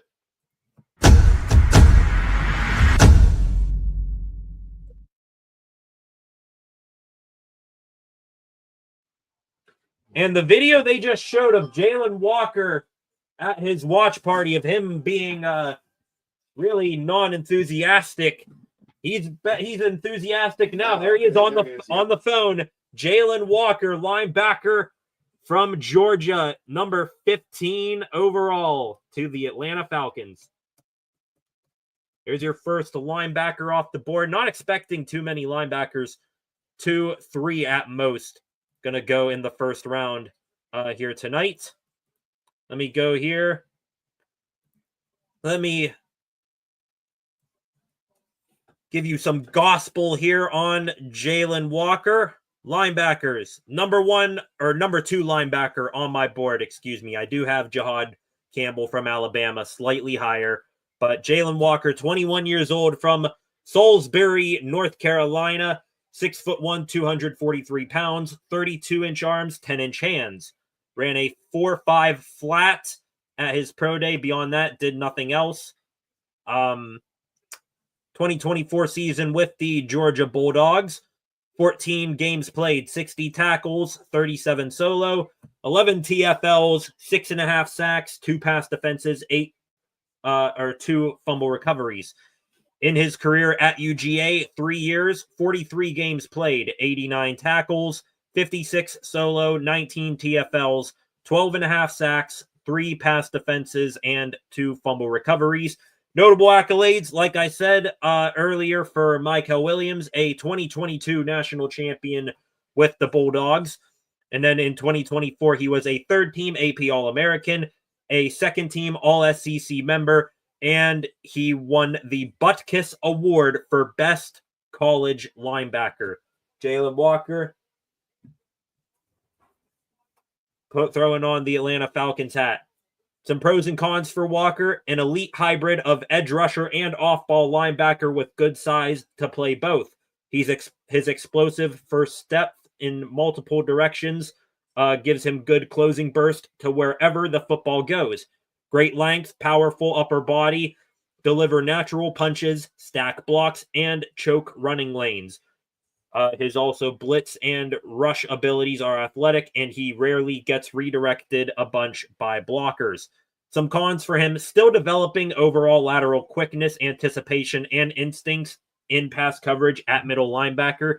Needs to focus more on pass rush moves and hand usage if he sticks at one position in the NFL.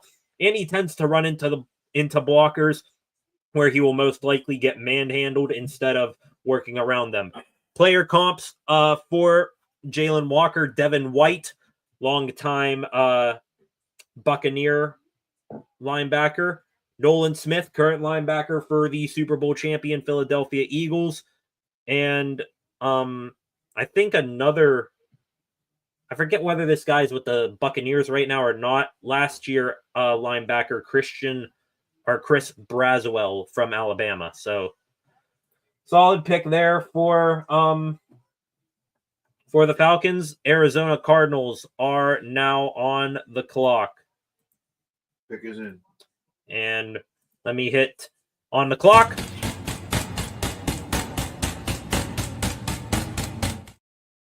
And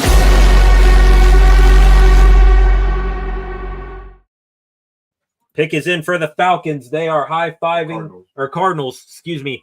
They are high-fiving left and right there in their war room. Who are they going to take? I think this is where you'll see your first corner of the night come off the board, if I had to guess. Both are there, Will Johnson and Jahdae Barron. They could use a corner. Could also use defensive line. We'll have to wait and see.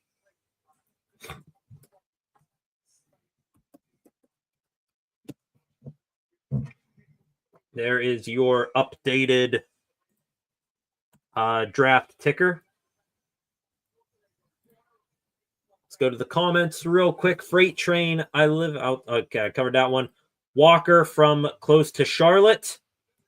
Okay, cool there. Salisbury. I didn't know where Salisbury was in North Carolina, but close to Charlotte. Tampa is more for the girls. That stadium gets flooded with them. Jeez, Flacco. I had a lot of fun visiting Tampa when I was a younger man. One place I would like to visit someday. Saw some amazing stuff. Wybor that a fact? Anything to drink? I'm good. I don't need anything to drink. I got a water here. Okay. Tell you what, after I'll survive till the Steelers pick a 21. Then this jersey's gonna come off here. Here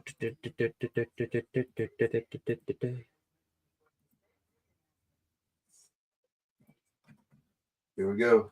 And here we go. Pick is in, and here's the selection.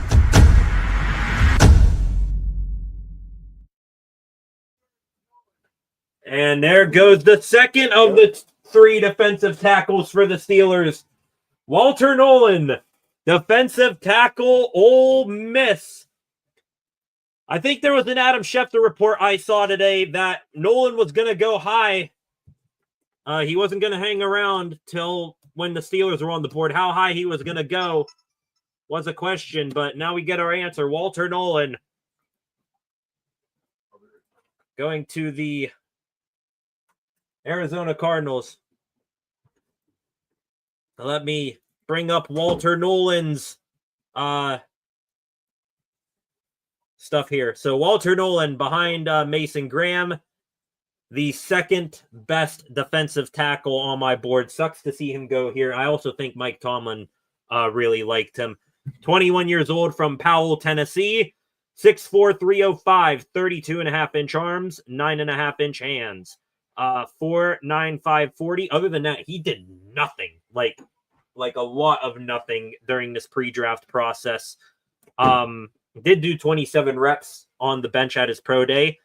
Began his career at Texas A&M, then transferred to Mississippi. I think there was a whole lot of drama involved with that over a 3-year career. Last year, 13 games, 48 total tackles, 14 TFLs, 6.5 sacks, 3 pass defenses, 2 fumble recoveries. In his career, 35 games played, 11 total tackles, 62 solo tackles, 26 TFLs, 11.5 sacks, 4 pass defenses, 3 fumble recoveries. Notable accolades last year, was a first-team AP All-American, first-team All-SEC member, and was an Outland. What's that? Control. Oh, yeah. My bad. There you go. Yeah, flip back and forth as you will between the bucks. And then in 2024, he was an Outland Trophy finalist for Best Offensive Lineman and Defensive Lineman. We just hit another home run. Gorski got caught. Gorski got caught up today. And he hit a home run.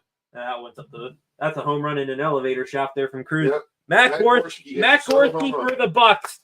They call him up, and he goes yard after a red-hot spring training for him. Congratulations, Gorski. Wrapping up here on Walter Nolen. Good build with adequate body control. Explodes into blockers with power rush moves and fills the gap. Can play all around the defensive line. Is a playmaker who rarely misses his tackle attempts. And he gives second and third efforts until he wins or the whistle blows. Some cons: needs to be more purposeful with his rushes with a plan and go-to move. And his rushes can stall too quickly, both by blockers and by his own disengagement. Player comps for Walter Nolen: John Franklin Myers, Milton Williams, who just got paid a pretty penny up in New England, and Devontae Wyatt. Bengals pick is in. So now the Cincinnati Bengals, they are on the clock.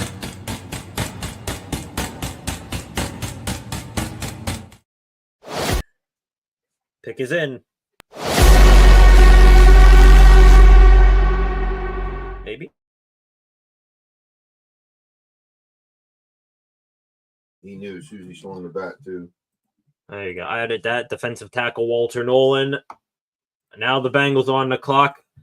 I think this is going to be a edge rusher if I had to guess. Or a corner. They could solidify corner. My picks here for the Bengals. Going off of what all's there. Maybe Mike Green. Will Johnson if they want to go corner. He's a lanky corner. That could, help deal with DK Metcalf or George Pickens if he stays. Take a wide receiver. Screw it. They're gonna take a wide receiver and they're gonna continue to not give Joe Burrow protection and have the defense give up 45 points a night. Yeah, looking here at some available. Mike Green from Marshall, he could go. Shamar Stewart, my third defensive end on my board, behind Abdul Carter and Michael Williams. He's still on the board. Donovan Ezeraku from Boston College. I don't think they'll go Derrick Harmon, but damn, it's making me nervous that they will.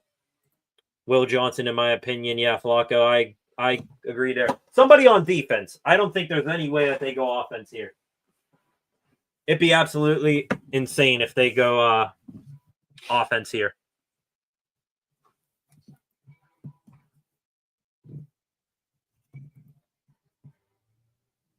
Oh, I'm seeing Gorski's homer now. Yeah. Oh my goodness. He just it. clobbered that thing. He knew it, yep. Oh, I thought that was gonna hit the truck out there. Mm-hmm. Is that a ram out there? I think that's a ram out there on the mountainside. I would have cried. Matt Gorski. Are you kidding me?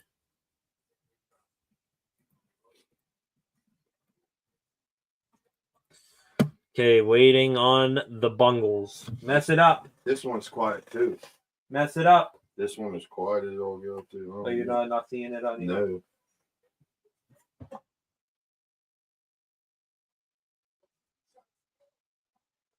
No, he's just talking. So Schefter pops up on my screen. My ears perk. He's just talking about Trey Hendrickson and them not getting a deal done yet. All right, now here we go. Let me get a drink real quick.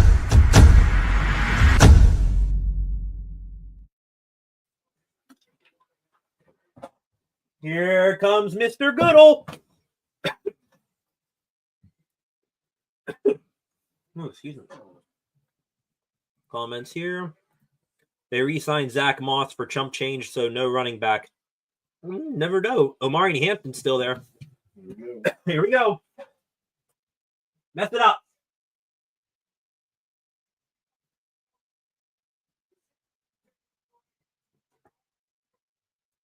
And there, okay. They went with one of the guys I mentioned, Shamar Stewart, defensive end, Texas A&M. The first of two Shamars in this draft. Mm-hmm. There's a Shamar Turner, who is also in this draft, defensive tackle.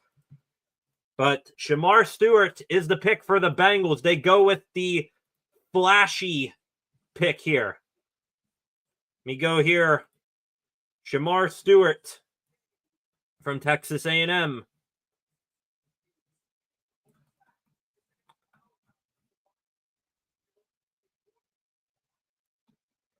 Okay. Oh, that's Abdul Carter. Never mind. Go down here to Shamar Stewart. Okay. Measurables on Shamar Stewart. 21 years old from Miami, Florida. So he's going to need to learn to deal with some cold weather here. 6'5", 290 pounds, 34-inch arms, 9.5-inch hands. He did take a top 30 visit with the Steelers back on April 11th. So the first of the top 30 visits that the Steelers had this pre-draft process is now off the board. Ran a 1.5840, ran a 1.58 10-yard split, a 4.59 40. 10 feet, 11-inch broad jump, 40-inch vertical. Did not do the bench press. At Texas A&M, 12 games played, 31 total tackles, 14 solo tackles, 6 tackles for loss, 1.5 sacks, 2 pass defenses, and 1 forced fumble. In his career, all 3 at A&M, 37 games played, 65 total tackles, 35 solo, 12 TFLs, 4.5 sacks in 3 years. 4 pass defenses and 1 forced fumble. Only accolade was last year when he made the third team all SEC. Pros for Shamar Stewart: will imposing size, length, and explosiveness. His speed to power conversion on rushes could be game changing and knock back blockers. exceptional bend cornering ability to better hunt the quarterback, and his speed and versatility also makes him reliable versus the run. Some cons: he lets offensive linemen get their hands on him first and into his frame, knocking him off balance sometimes. He needs to plan his rushes more with better focus and calling card moves, and his hands are too wild on both pass rushes. And this one coming from me, 3 years, just 4.5 sacks. He is what Mel Kiper Jr. said this whole draft process, one of his favorite metaphors. He is an LTP, a look the part player, but production kind of like everyone out of Texas A&M was not there. Maybe the Bengals will figure something out with him. Player comps for him: Dietrich Wise Jr. from the Patriots. Not sure if he's still in the NFL. I think he is. Roy Robertson Harris, and another Georgia Bulldog getting a comp here, Trayvon Walker, the first overall pick from 2 years ago. Now the pick is in for the Seahawks. They're sticking and picking at 18. No trades since the second overall pick. I am a little shocked at that.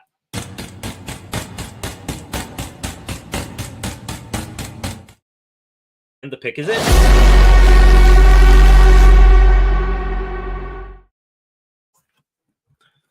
What are the Seattle Seahawks, who have really transformed their team, going to do here?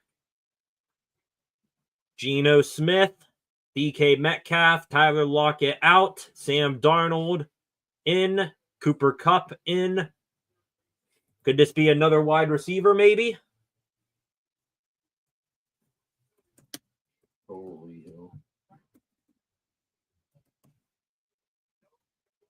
Updating my ticker at the bottom of the screen here.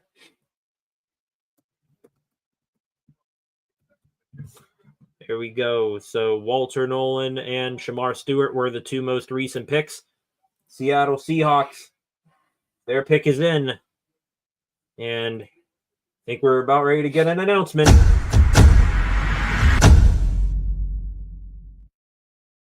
Let's see what's going on.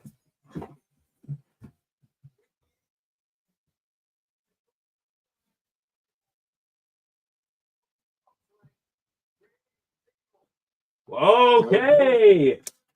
Another offensive lineman off the board. It's not a tackle. Well, it's not a tackle. It's not a guard. It's a guy that can do all of it. Gray Zabel is the pick.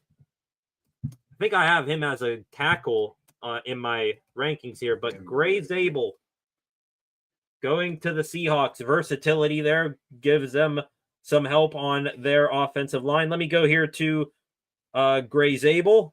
Let me find out where he's at. So Zabel, the 6th top tackle in my rankings. He is behind Josh Simons from Ohio State and Josh Connerly from Oregon. But Gray Zabel here, 23 years old, from Pierre, South Dakota, North Dakota State Bison there, I believe is what they are called. 6'6", 312, 32-inch arms, 9.5-inch hands. Ran a 5'3", 40, 9 foot 3-inch vertical, 36.5-inch vert, 26 reps on the bench. Had an informal meeting with the Steelers at the scouting combine. In 2024, he played in 16 games. Sorry, my head snapped. My head snapped. I heard the Steelers, and when we have our next quarterback, Mike Greenberg, got my attention. Gray Zabel here, 16 games played, 961 left tackle snaps, 2 quarterback hits and 1 sacks in 2024. In his career, 5 years at North Dakota State, 62 games played, 971 snaps at left tackle, 363 snaps at left guard, and 1,064 snaps at right tackle. In those 5 years, gave up 6 QB hits and 4 sacks. And for the record here, all of these offensive lineman stats that you are here, those are coming from PFF, the QB hits and sacks. So if you don't agree with something, blame PFF. Notable accolades in 2024. He was a first-team AP FCS All-American, a first-team All-MV FC conference team, and was the FCS National Championship winner, FCS National Championship winner with South Dakota State.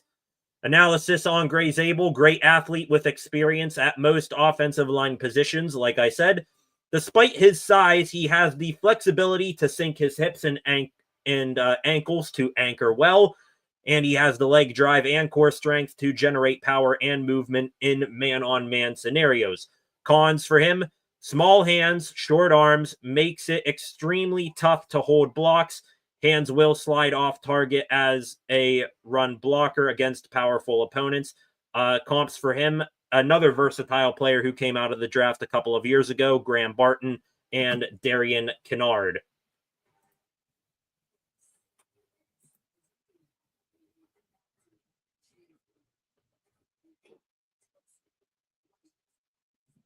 So that is it for...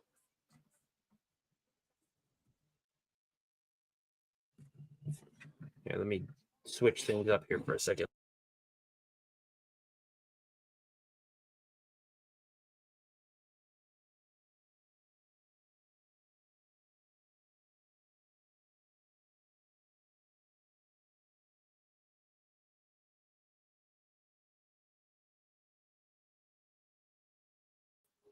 All right, there we go. We're back, ladies and gentlemen. Everybody hear me out there?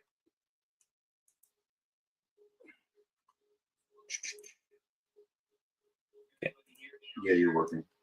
Okay. All right, we're good here on the mic. Sorry, folks. I unplugged my microphone here. Got my cooling pad for my laptop all plugged in here. I can open the window, I guess. Yeah. Let some coolness in here. Let's go to the comments real quick. Oh, wow. Flocka reacting to that last pick. I thought Matthew Golden. I mean, they could have gone wide receiver there. Kind of shocked that they didn't. Getting close. I know I want Sanders, but I would rather take Dart here and wait till next year and fill needed spots instead. Yep. Yeah, things are getting very interesting. The Buccaneers, they are on the clock.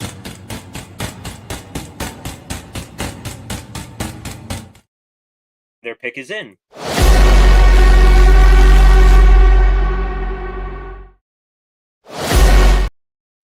Okay, there we go. All right, so let me clear Gray Zabel off the map here. Let's go Tampa Bay Buccaneers. Let's go here to where the Seahawks. They take tackle Gray Zabel. You seeing it?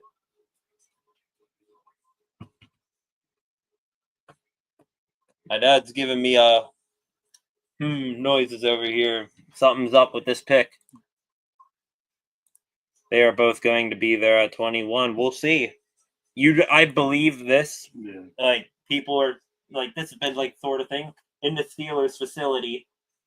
You probably have Omar Khan and Andy Weidel hammering the desk to take a defensive tackle, and they really would need to get Derrick Harmon here at 21. Mm-hmm.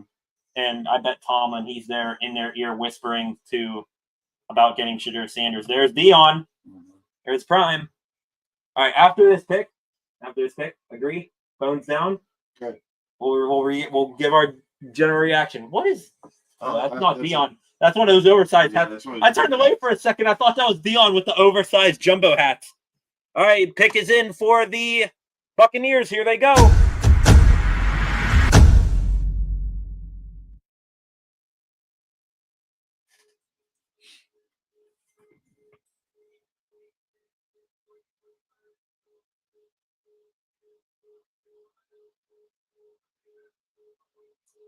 Oh, there we go, ladies and gentlemen. A wide receiver is off the board, and it is a Steeler fan favorite. Yep. Emeka Egbuka from Ohio State is gone. He does not make it to 21. There was some like rumors and rumblings, especially today that, hey, Steelers are high on Egbuka. They might take him in a shock. But no, he doesn't even get there. Let's go here up my handy dandy rankings here to wide receiver. Emeka Egbuka. He is my 4th wide receiver behind Travis Hunter, Ted McMillan, and Luther Burden. 22 years old from Steilacoom, Washington. 6'1", 205. 31.5-inch arms, 9.5-inch hands. 4.45. He ran at his pro day, did a 38-inch vert as well. Had a formal meeting with the Steelers at the scouting combine, but he was one of those few players that, people were like, why didn't the Steelers have him for a top 30 visit? Well, they used their visits wisely because he didn't even make it to them.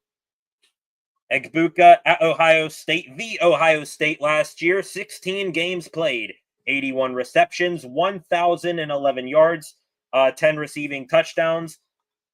And in his 4-year career at Ohio State, 49 games played, 205 receptions, 2,868 receiving yards, 24 touchdowns, 14 yards per reception evenly right there. Notable accolades for Egbuka. 2021 All Big Ten honorable mention at kick returner. Does have some versatility for him. 2022 second team All Big Ten. 2022 Paul Hernung Award finalist for most versatile college player. And he is a 2-time third team All Big Ten in 2023 and 2024, and national champion with the Buckeyes this past season. Pros for him: former baseball outfielder, gives him great tracking abilities and catch radius, manipulates coverages and creates space by making intentionally late adjustments, being smart and is smart when hand fighting.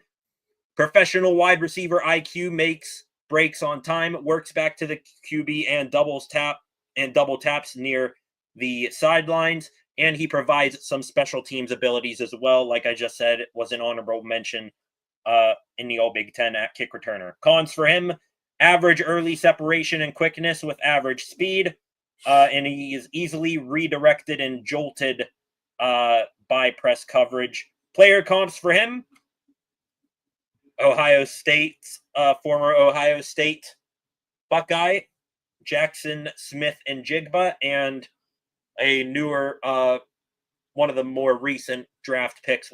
Player comps for him: Ricky Pearsall, San Francisco 49ers wide receiver. So that makes 2 of the 4 first-round wide receivers down. Flacco, OMG, that dude is money, says Freight Train. Again, I mean, had DK Metcalf not been traded for by the Steelers, Egbuka would have been near the top of everybody's list. Not just because he's a great player, but because if you were to, say, still have just George Pickens right here, complete and total opposite mindset. Consummate professional, all about the team, works hard, and he produces, just puts his head down and works. Love that about Egbuka. And he goes to a great team in Tampa Bay. So let me take Egbuka off the board here. Let me fill in here. Okay, had Zabel in. Tampa Bay wide receiver Egbuka.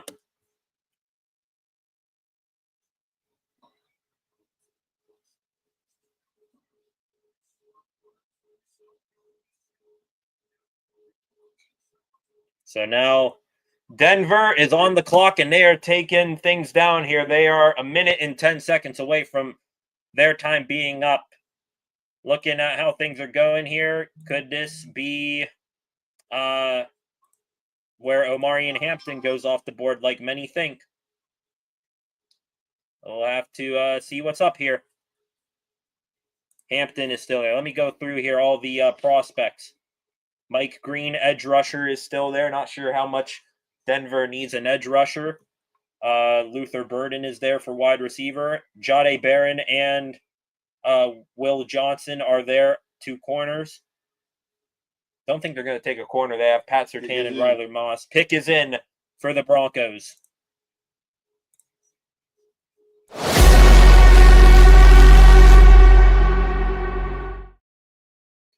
The pick is in. 4 good wide receivers for the Buccos. Shedeur, Will Johnson, Omarion Hampton, Josh Simons, and Matthew Golden. Steelers are going to have, oh my goodness. They're going to have a lot to pick from here. A lot to pick from here. I'm nervous. All right. Pick is in for the Broncos. Phones away, everybody. You guys watching at home, phones down. We're reacting live to this for the Steelers after this upcoming pick. Yeah. I think one of those 5 is going to go here. Probably going to be Omarion Hampton. Yeah, that's what you're saying. All right. There's the ticker back up there. Yeah, 4 good wide receivers, you said, Flacco. That makes now Evans, Godwin, McMillan, and Egbuka down there in the Bay for them. Tampa Bay. That's crazy. All right. So let me X this out. Buccaneers swap out for Denver. What the Broncos got cooking?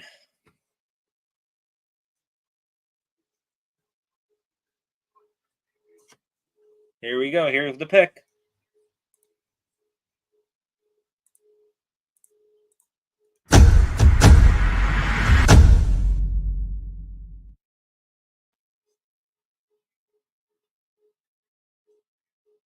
Here we go. Samuel.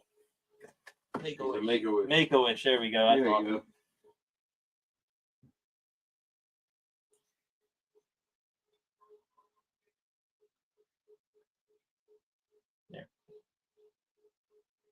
Good for you. Good for you, Sam.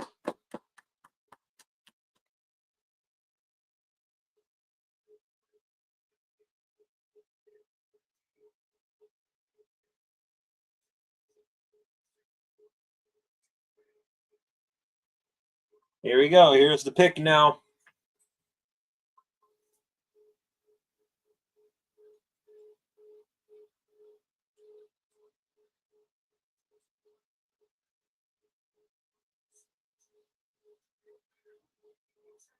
Wow, they did go corner. Jahdae Barron is gone. Wow. All right. So, ladies and gentlemen, there's the pick for the Broncos, Jahdae Barron. I'm actually going to take 5 here. I am not going to go in depth on Jahdae Barron. I will work my way back to him here in a minute. Jahdae Barron, 21 overall to the Denver Broncos. And now, here we go. The Pittsburgh Steelers are...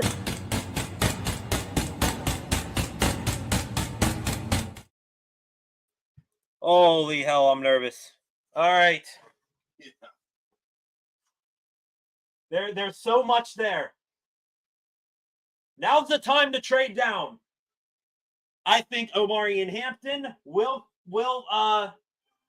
Johnson, Derrick Harmon, and you got the 2 quarterbacks. You have those 5 guys. Harmon, Johnson, Hampton, and the quarterbacks, Dart and Shedeur. Trade down. Come on, Omar. Trade down. What is it between picks? 7 minutes now? Yeah. 7 minutes. So Steelers are 1 minute and 10 seconds in now. Woo! I bet Omar is working the phones right now. Anybody want to come up? Somebody, I bet there could be someone, maybe the Buffalo Bills. They see that Jahdae Barron just went off the board. They could come up. They need a corner. They could go Will Johnson. I will say this about Jahdae Barron. I thought that they were not going to take corner at all. I thought they weren't even thinking it in the first round because they got Pat Surtain. He just won DPOY. And they also have Riley Moss. I guess Moss is more of a slot to them, or they're going to put Barron in the slot, one of those 2. I don't know. Oh, I got to stand up here. Probably a bad idea. My leg's asleep. How we feeling? Flacco, Freight Train, all 10 of you in there. There's Shedeur. Cameras on Shedeur. The cameras are on him. The cameras are literally on him. People here with the cameras. Look into the Steelers draft room. There's the draft room. Jaxson Dart, yeah. Uh-oh. Tomlin and White are shaking hands. Steelers pick is in. They stuck him picked. Oh, here we go. Oh, here we go.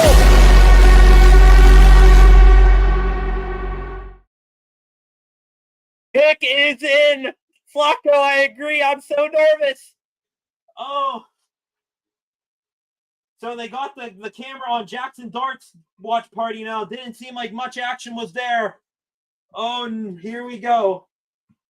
There's Harmon. There's Johnson. There's Golden, the wide receiver. There's Hampton, the running back. There's Jaxson Dart, but all eyes are on Shedeur Sanders. Oh, God, I'm nervous.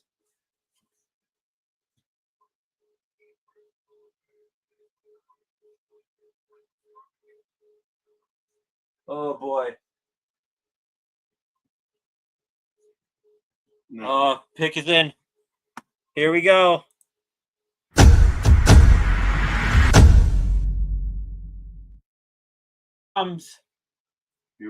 Fairly quick for the Steelers there. I don't even think they went below 5 minutes. Here comes Goodell.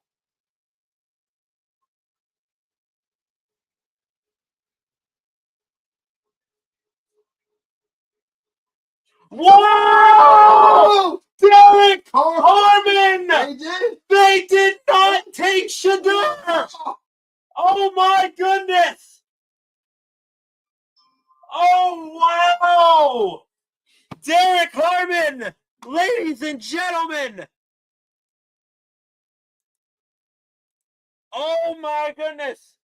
The player who they say looks and tested like Cam Heyward. We've been saying, who better to learn from if you're like Cam Heyward than Cam Heyward himself?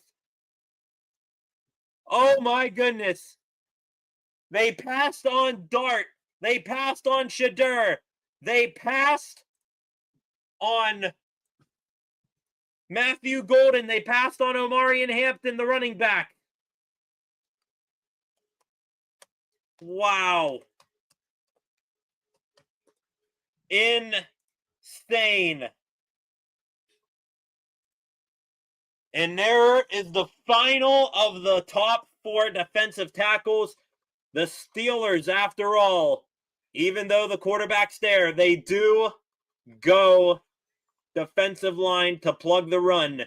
Here is your new Steeler, ladies and gentlemen, Derrick Harmon, 21 years old, from Detroit, Michigan, 6'4.5" tall. 6 feet 4.5 inches tall, 313 pounds, 34.5-inch arms, long arms, 10.5-inch hands, pretty big hands. Ran a 4.95 40-yard dash, a 1.74 10-yard split. Had a formal meeting with the Steelers at the scouting combine and was a top 30 visit with the Steelers on April 9th.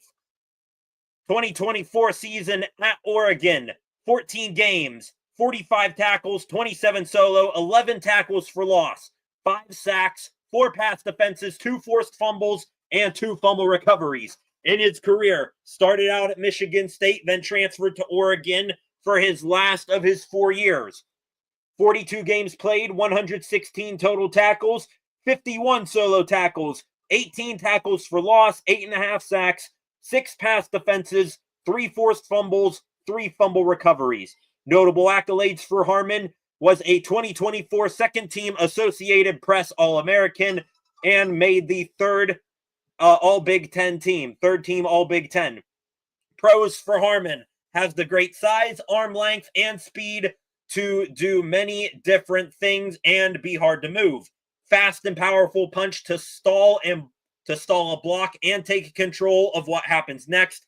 And he's a natural at rip and arm over moves.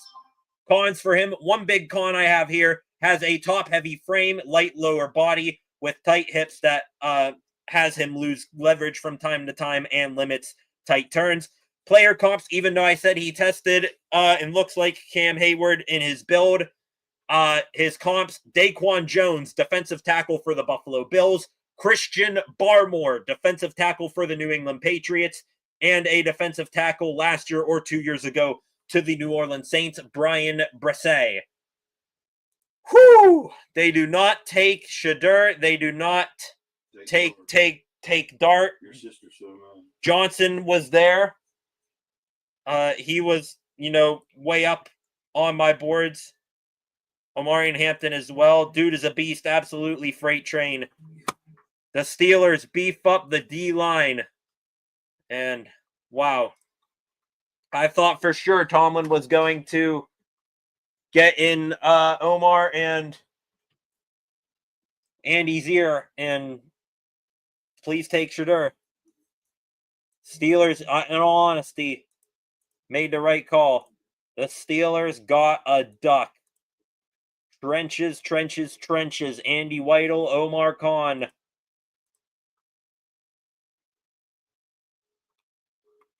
Derrick Harmon, 21st overall pick.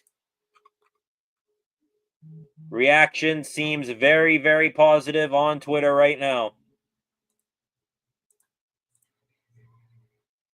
Dude is a beast, absolutely. Oh my goodness.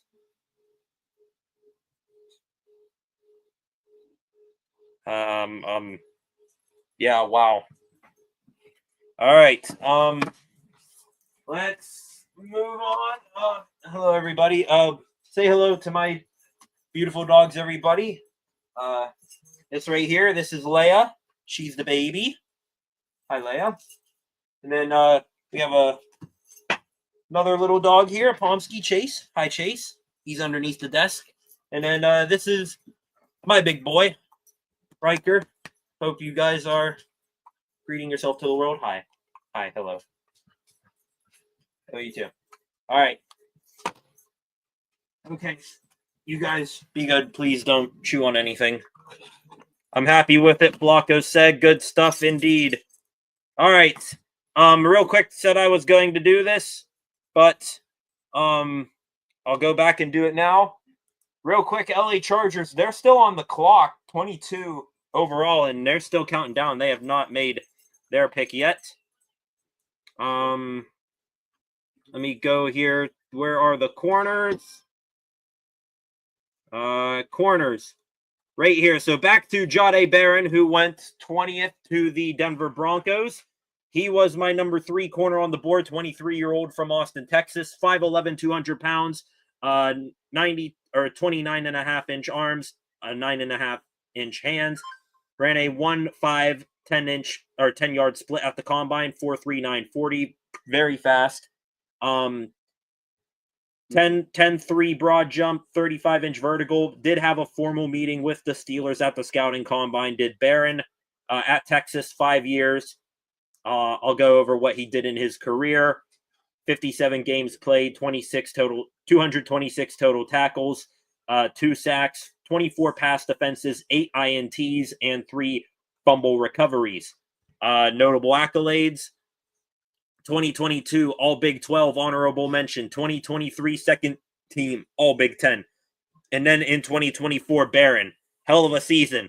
First team AP All-American, first team All SEC, Bronco Nagurski Award finalist for Best College Defender, Jim Thorpe Award winner for Best College DB, and was a Peach Bowl defensive MVP. Pros for Barron: can play the slot and out wide at a high level. Average size and strength for shedding blocks and tackling and run defense as a slot. Good awareness, feel, and instincts for zone coverage with timely responses. And then he swarms the catch with closing speed, good angles, and sound footwork. also delivers physical hits. Cons for Jahdae Barron: tight hips, slower acceleration will have him a tad behind in flipping around, reaching full recovery speed. Shorter arms may result in his ball production and tackling success from college taking a dip. Some good comps for Jahdae Barron, who went to the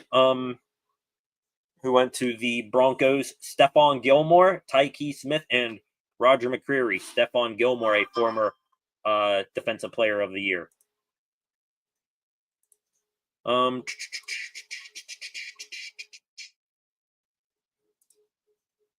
Freight train, I have to believe that means Rodgers is coming to Pittsburgh.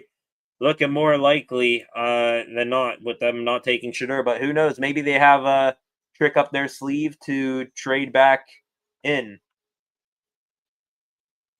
I mean, Omar Khan, he is an aggressive GM. Would it be smart to trade back in without a second-round pick? Probably. You'd be really mortgaging the future, but we'll see. Chargers on the clock, like I said.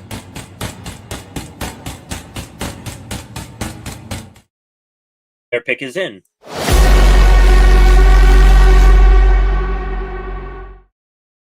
All right, so Kenneth Grant is off the board.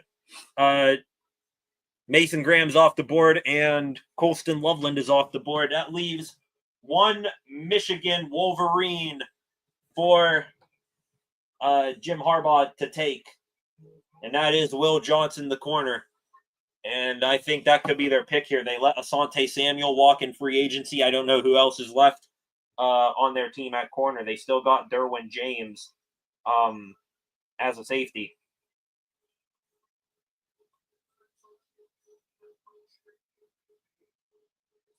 Again, they're still saying one trade has been made.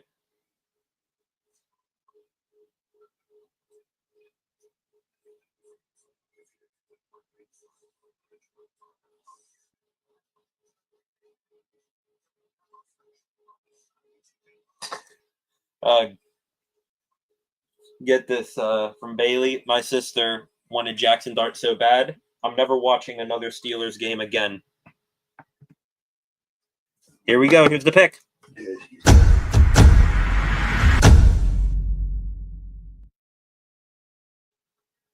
And running back, Omarion Hampton. Yep. They do not go with the Michigan Wolverine for Harbaugh. Omarion Hampton is the pick here for the Chargers.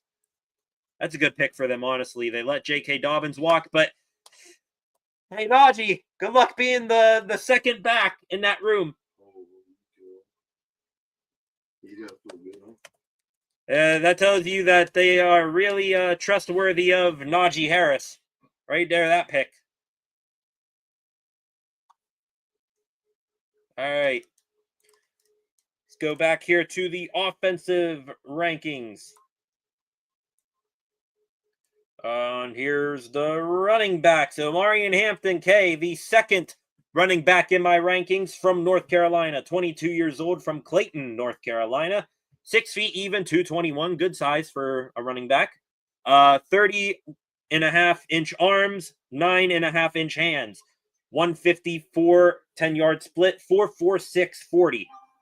Jumped a 10-10 in the broad, 38-inch vert, 18 reps. Had a formal meeting with the Steelers at the scouting combine, and this is the second of the Steelers' top 30 visits. So Steelers passing on Hampton here. His visit with the Steelers was back on April 9th. At North Carolina, the pre-Bill Belichick UNC Tar Heels.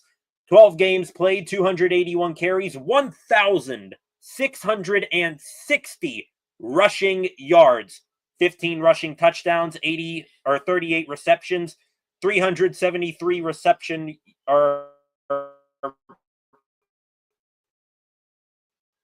yards, 38 games played in his career, 3 years at North Carolina, 622 carries, 3,565 rush yards, 36 rushing touchdowns, also had four receiving touchdowns in his career.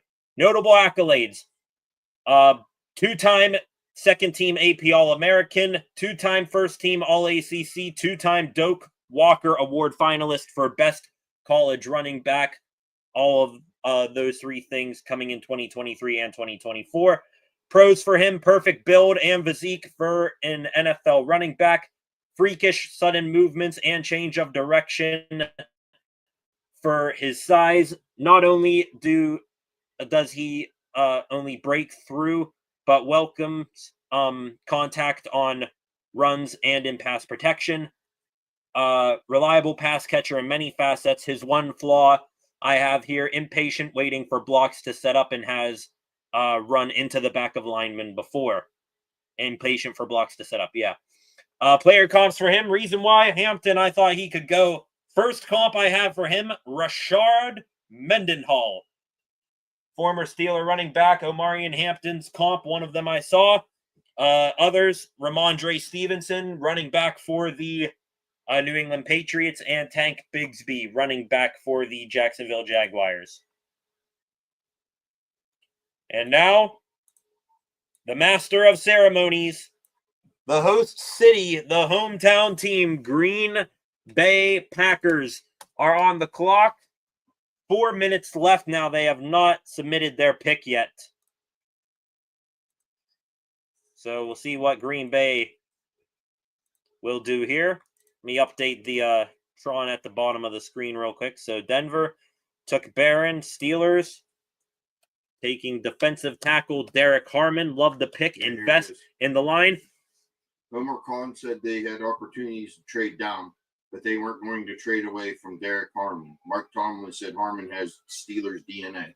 Absolutely. I'm not sure if you folks heard that behind me. Omar Khan saying he was not going to trade away from Harmon, and Mike Tomlin saying that Hampton has that Steeler DNA. Both very true things. I mean, you get, some love from Steelers Nation saying you're like a Cam Heyward type, and that's what Omar Khan said. Yeah.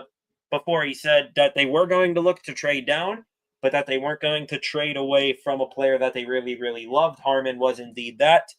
And that looked happy in the room. You could tell. Yeah. You can tell Mike Tomlin there giving a very emphatic handshake to one of the Steelers personnel in the room.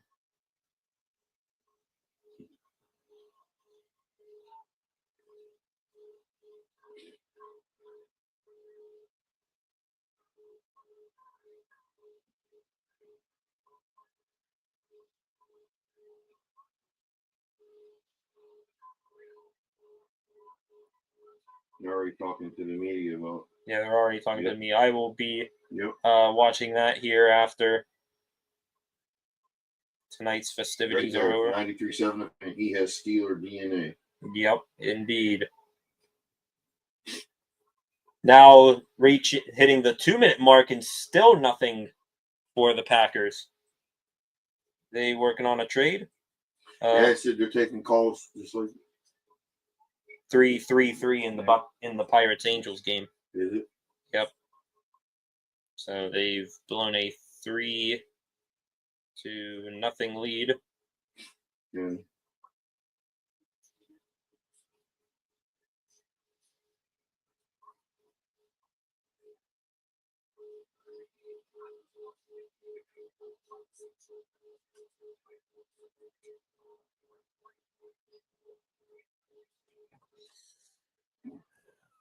All right. In the meantime, they're going down to the wire here. Let me. Yeah. All right.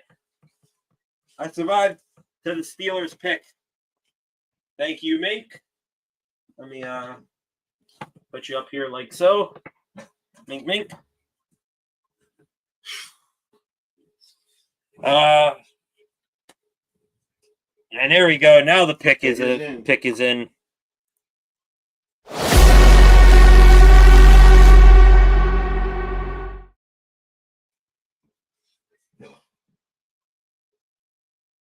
So they do pick.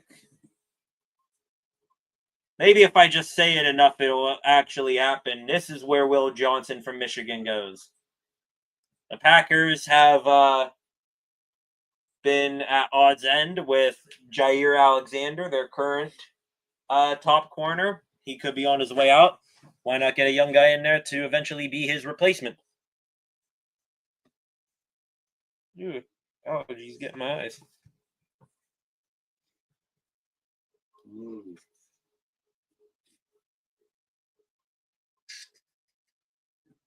Seven of you in here right now. I will say, before the night is over, I'll say it one more time. Hope you join me back here tomorrow for rounds 2 and 3 of the draft. We'll be live for that, doing similar things to what we're doing here. I'll be creating that stream when we log off here tonight.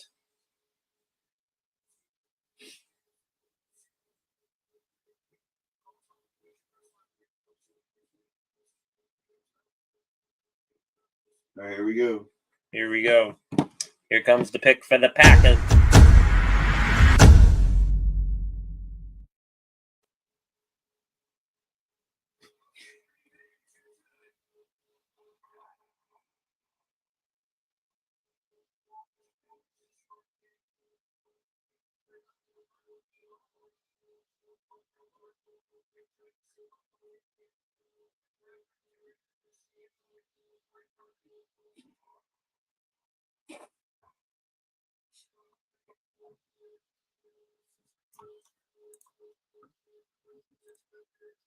Longest pick of the day, yeah. I'm waiting for the Packers here. Mark Murphy, Packers president, making the pick here.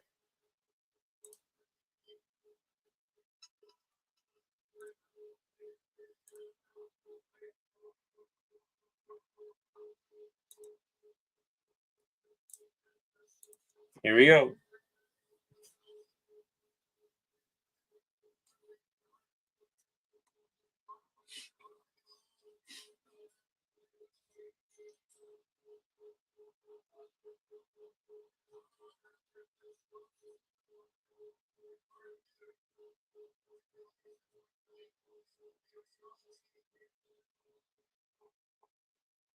I wish the Pirates were like that community-owned team.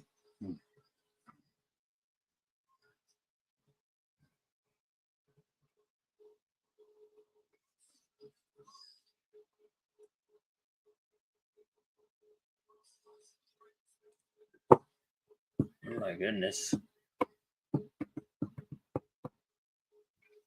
Anybody got Jeopardy music? Yeah. Here we go. Here we go.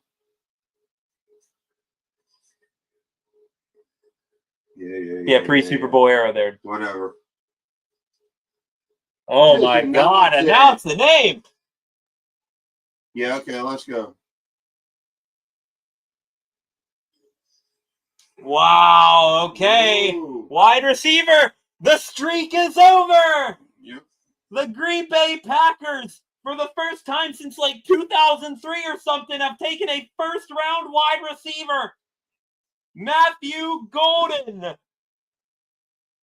Wow. And that right there, ladies and gentlemen, will slam the door shut on the rumors of the Packers being interested in George Pickens.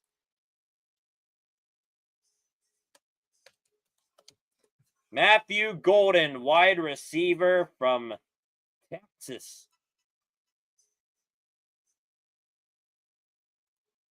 Real quick here to Freight Train. There are so many good QBs coming in the 2026 draft. I agree, but if you have one falling into your lap this year, you got to take a swing. So the Packers take Matthew Golden. Let me bring up Golden here.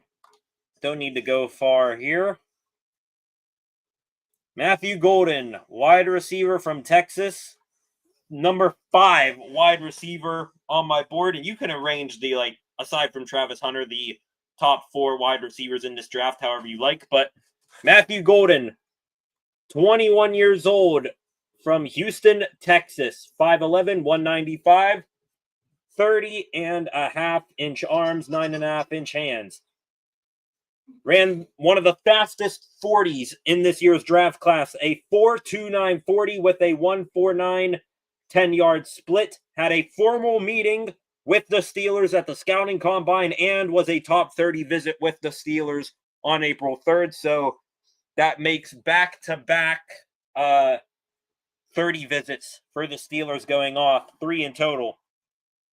Last year, with the Texas Longhorns, Hook'em Horns, 16 games played, 58 receptions, 987 receiving yards, 17 yards per reception, and 9 touchdowns. Started his collegiate career at Houston and then transferred to Texas. 3 years in total, 36 games played, 134 receptions, 1,975 receiving yards, and 22 receiving touchdowns. Didn't have any notable accolades that I saw, but his pros: quick and agile footwork makes him a savvy route runner. Same footwork with body control and fair linear speed allows him to be a vertical and downfield threat. Highlight reel catches based off of noticeable adjustments and impressive focus is how he plays his game, and he is a dangerous returner on special teams if you need him. Cons: doesn't go 100% when his route is covered or he's not involved in the play at all, and he has a light frame that will not help him as a blocker. Other than that, player comps: Stephon Diggs, new wide receiver up in New England. Ohio State Buckeye, former Ohio State Buckeye and New Orleans Saints wide receiver Chris Olave, and wide receiver for the New York Giants, Jalen Hyatt. So Golden could have been a pick for the Steelers if they traded George Pickens, but now the Pickens to the Packers rumors now shut off. 8 of you in here right now. If you haven't done so already, please subscribe to the channel, turn on notifications. Hope you join me back here tomorrow night for night 2 of the NFL draft. Feel free to like and share this stream and comment in the live chat, just like Freight Train and Flacco here tonight. Freight Train: Will Howard wouldn't be terrible in the third. Third's a little high for me on Howard, but I wouldn't mind. Especially if you go, get one of the Ohio State running backs, whatnot. So, real quick, Vikings are on the clock, and the pick is in. So here we go.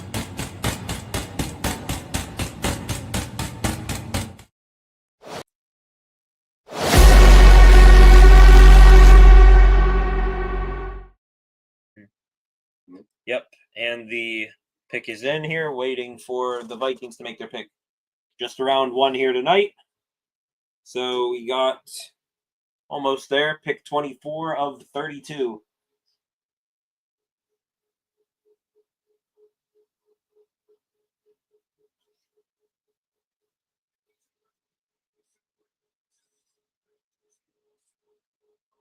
They're really milking this pick out just because it's the Packers and it's their hometown pick. Makes you wonder how long they're going to go with the Steelers pick next year.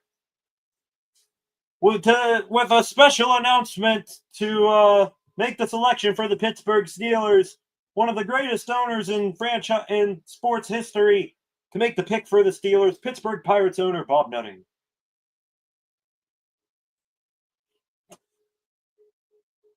No pop.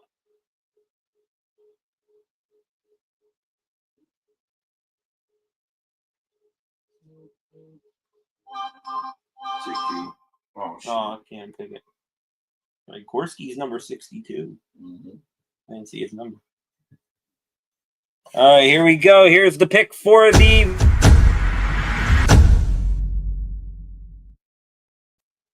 And another offensive lineman, a heavy offensive lineman beginning to this draft. And it is Donovan Jackson, the guard from Ohio State.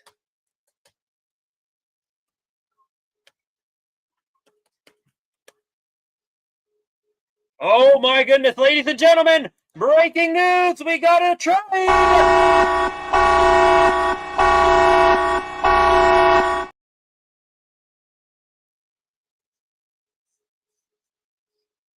The Giants have come back into the first round. We'll get to the Vikings pick in a minute.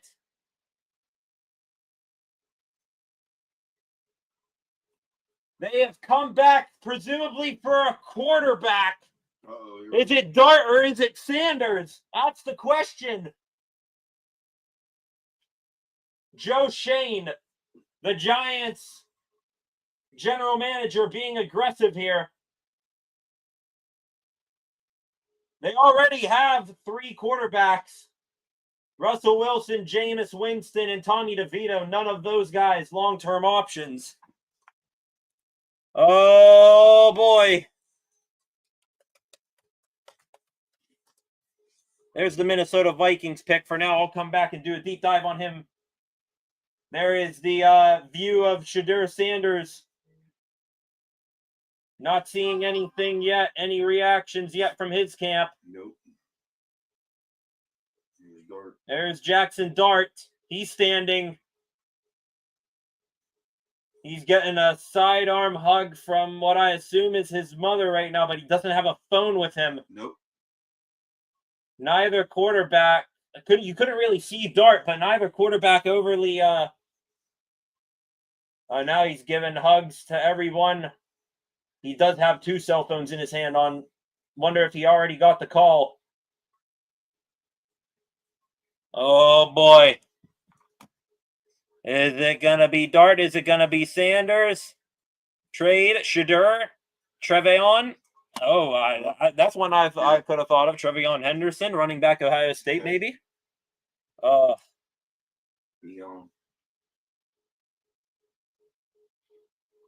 of course, they're going to go to commercial. The pick is in.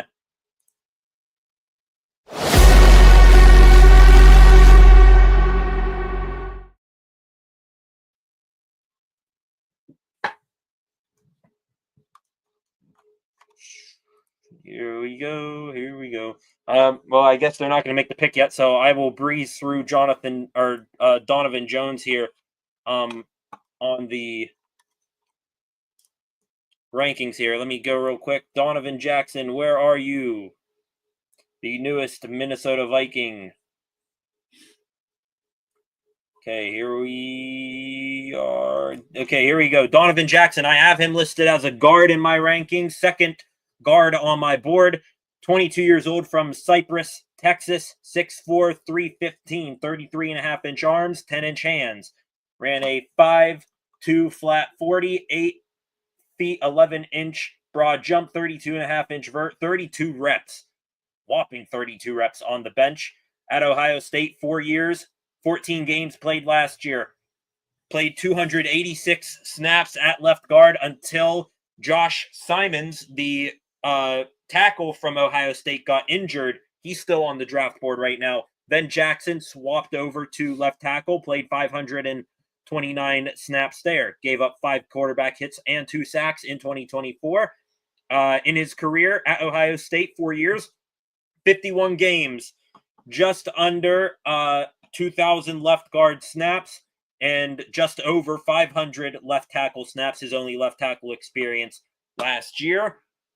Gave up 8 QB hits and 5 sacks in his career. Notable accolades: 2022 second team All Big Ten, 2-time first team All Big Ten in 2023 and 2024, and in 2024 second team AP All American, and of course a national champion with the Buckeyes. Pros for Donovan Jackson: a thick player with long arms, big hands that showed positional versatility at guard and tackle, like I just said. Smooth and fluid footwork in all phases with good acceleration to gain good positioning on stretch and pull blocks. Has great core power strength.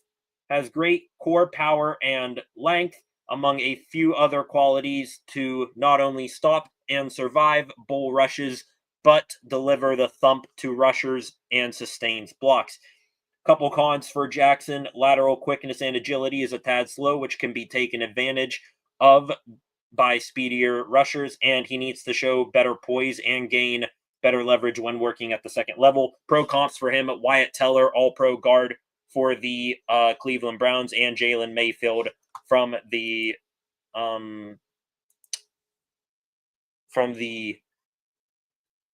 Falcons, if I still think so.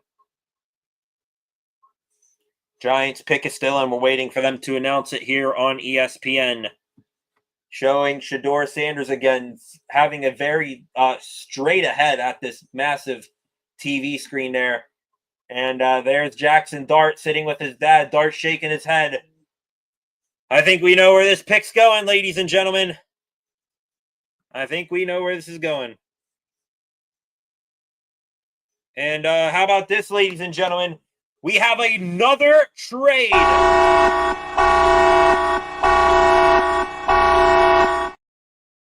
This just came across on my phone from Adam Schefter. The Atlanta Falcons are trading back into the first round to the Rams spot at number 26. So the Rams due up next after this Giants pick. They're going to get pick 26. First of all, pick 25, the New York Giants trading with the Houston Texans.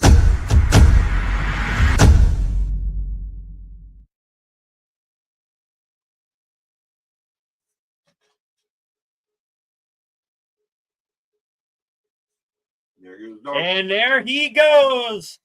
Jaxson Dart, ladies and gentlemen. Wave goodbye. We barely knew ye. Joe Starkey from 93.7 The Fan. He is going to cry himself to sleep tonight. Jaxson Dart is gone to the New York Giants. Step aside Tommy DeVito. Step aside Jameis Winston. And maybe step aside former Steelers quarterback Russell Wilson. There's your pick, ladies and gentlemen. Quarterback Jaxson Dart. Or, no, excuse me. That's the wrong New York team. I put NYJ. I meant to put NYG for G-Men Giants. They get what will hope to be for them their quarterback of the future. Back to the rankings here. Let's go all the way up to the top here where the quarterbacks are. Jaxson Dart, my third quarterback on my board, 21 years old from Kaysville, Utah. 6'2", 225, 30-inch arms, 9.5-inch hands. Did not do much at all in the Combine and Pro Day. Does run a 4.85 40. Had a formal meeting with the Steelers at the Combine and a top 30 visit with the Steelers on April 4th. In his career, played at USC before transferring to Mississippi, 4-year career. In 2024 with the Rebels, 13 games, 69.3 completion percentage, 4,279 passing yards, 29 passing touchdowns to 6 interceptions. Also, probably second to Jalen Milroe, who might go tonight or tomorrow, one of the best quarterback runners in this draft class. 495 rushing yards, 3 touchdowns on that. Took 26 sacks in 2024 and has an 863 QBR. In his career, like I said, 4 years, 45 games played, 65.2 completion percentage, just under 12,000 passing yards in his career, 81 passing touchdowns, 27 INTs. Holy shit. Is a 1,500-yard career rusher, 14 rushing touchdowns as well. Last year, 2024, first team All-SEC. Pros for Dart, light on his feet for quick throws and scrambles. Above average mobility and escapability thanks to speed and vision. Inconsistent footwork forces him to muscle, some cons here. Inconsistent footwork forces him to muscle throws. Lackluster deep throws make his receiver's job harder. Slow in progressions lead him to forcing the ball to his first option. And he has almost no under center experience. Probably a turnoff there for the Steelers. Player comps for him: Gardner Minshew, Kenny Pickett, and Bo Nix. So Bo Nix having a promising start to his career, but the two other comps there not too flattering there for first-round picks. But Jaxson Dart to the Giants. Flacco, wow, wasted pick. Dart needs to start somewhere. He might, you never know. I mean, they signed Jameis Winston to a 1 or 2 year deal. Russ is a 1-year deal. And Tommy DeVito is there. So Dart might sit for a little season, and then I'm sure he'll be in there at some point for the Giants. Now back up on the clock here is the Falcons. Pick is in. They made the trade with the Rams to get back into the first round. They're on the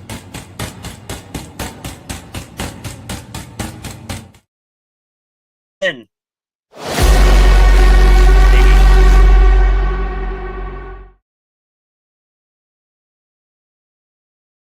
And here comes the selection, just like that. Here we go. Yeah, he said St. Louis Rams. He botched it.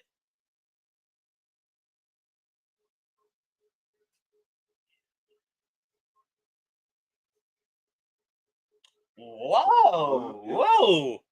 Not a pick I was expecting. I didn't even think that this guy was a borderline first rounder, but hey, he's going there. James Pierce, edge rusher from Tennessee, is the pick.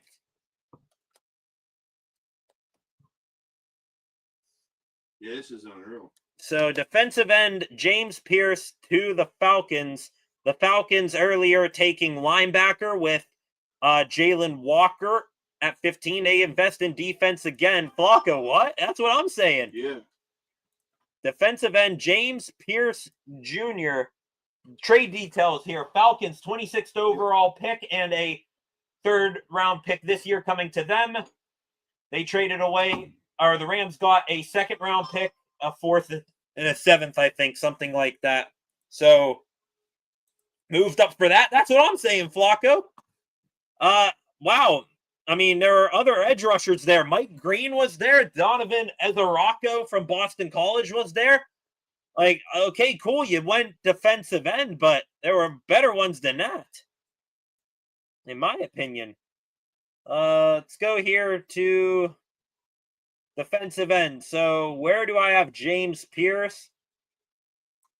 I have James Pierce, ladies and gentlemen, as my 9th best defensive end. I think I scrolled past at least 4 defensive ends I have ranked higher than him there. So James Pierce Jr. from Tennessee, go Vols, 21 years old, from Charlotte, North Carolina. In your neck of the woods, I believe, there, Freight Train. 6'5", 245 pounds, 33-inch arms, 10-inch hands. A 1.56 10-yard split, 4.47 40-yard dash. 10 foot 3-inch broad, 31-inch vert. Did not do the bench.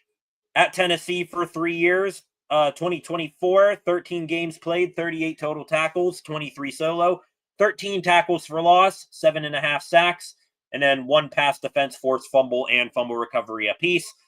3-year career, 39 games played, 71 total tackles, 44 solo, 30 TFLs, 19.5 sacks. So they got mesmerized there by the production.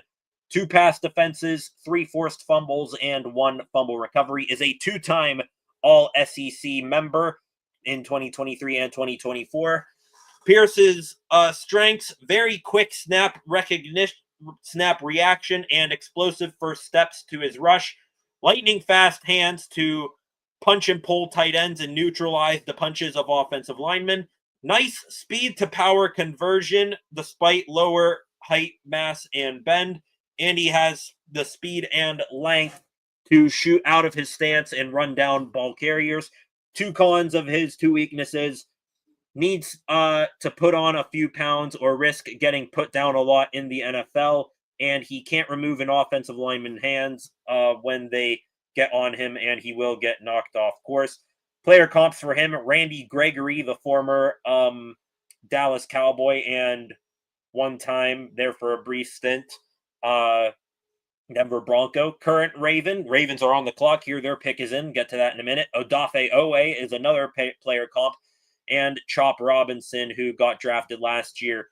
He is the 3rd player comp. So they go edge, James Pierce, but shocking that it was for that. Like I said, I think I saw 4 edge rushers ahead of him in my rankings. He's the 9th ranked defensive end. Ravens on the clock.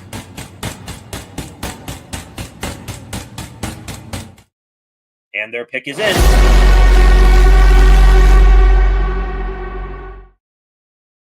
All right, so Browns tonight traded back. They got Mason Graham. They're still a threat, in my opinion, to trade back into the first round. You still got. You had the Bengals. They made a decent pick, taking flashy Shamar Stewart. Just need to work on his production. And now Baltimore. They got some options for them. I don't know if they'll go corner with Will Johnson, who's still there. He's a big, lengthy corner. They got the two safeties in this draft, Malachi Starks and Nick Emenwari there. Emenwari is like if DK Metcalf played safety, and I would hate to see Emenwari go there and him partner up with Hamilton there, Kyle Hamilton there in the back end. Flacco, the biggest Raven hater of them all. Boo. Flacco there. I hate the way that you walk, the way that you talk. There to the Ravens. Brett Kiesel on Twitter, very happy with the pick of Derrick Harmon. Yes.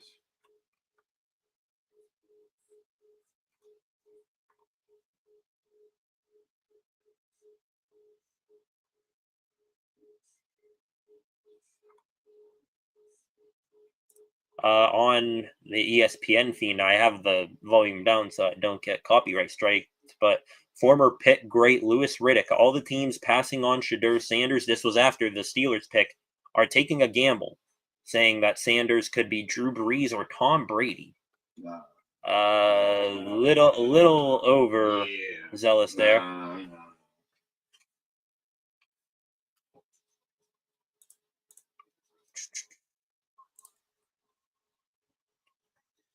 Bryant McFadden, former Steelers corner.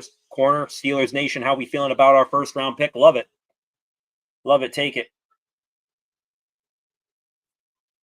Derrick Harmon, seeing some mock-ups here of him in a Steelers uniform. It just looks so right. Mm-hmm. Looks so right.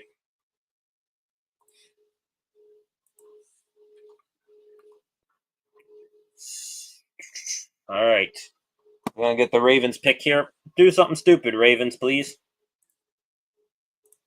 Please, Emenwari would be my pick. I hope they don't get him. Please, no. Yeah. Here we go. Here comes Goodell.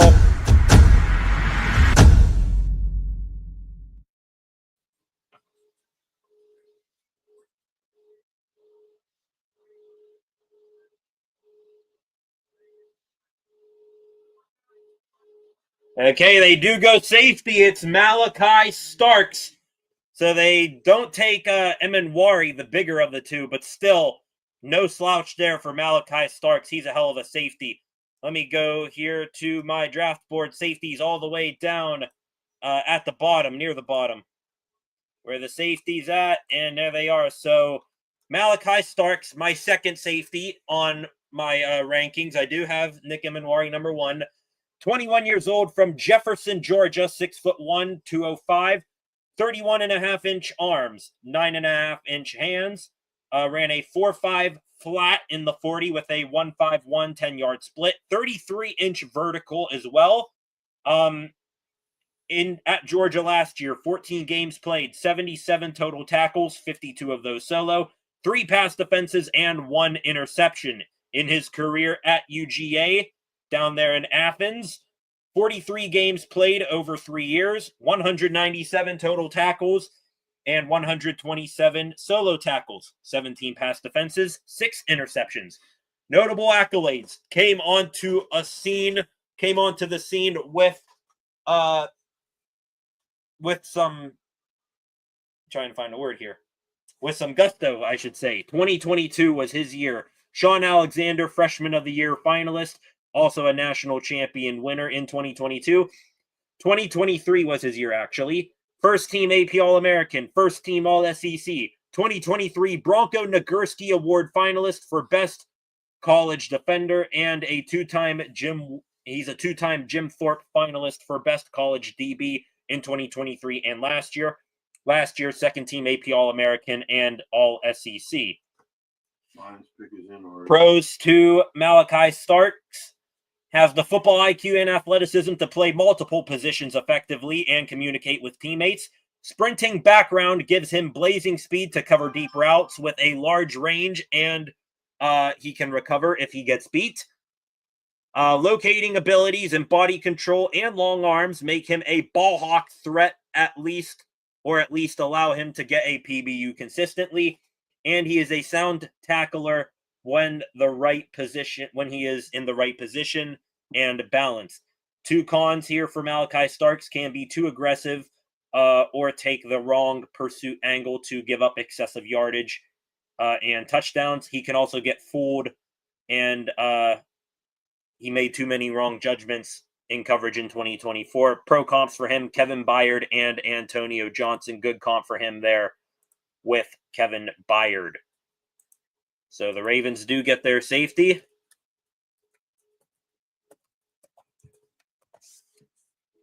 Malachi Starks from Georgia, the pick. Let me real quick hit this. Lions are on the clock.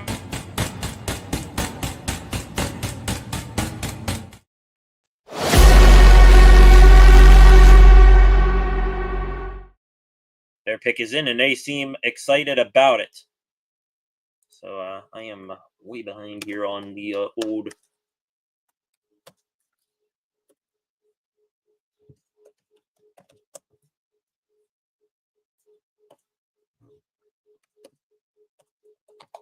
Let me get this all up to date here. The ticker for you fine folks. Giants traded with the Texans to get back into the first round. They took Jaxson Dart. Shedeur Sanders still on the board. The Rams also traded out with the Atlanta Falcons. And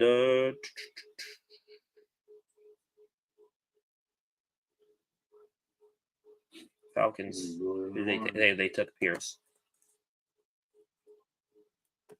Jr.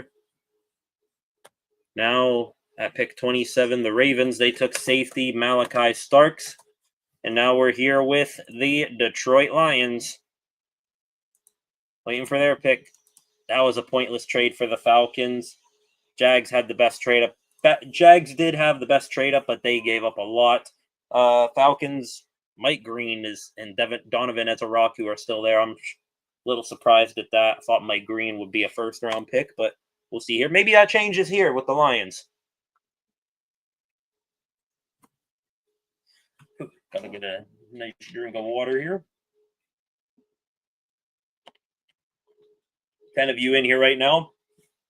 We'll say again, as the night is winding down here, I would appreciate it very, very much if you guys join me back here tomorrow evening for rounds 2 and 3. That will begin at 7 p.m., so I'll be live a little bit prior to that, kind of like tonight. Go live around 6:45, preview the night ahead. It's not a big draft. That is not a big draft room for the Lions there. Pick is in. Here we go.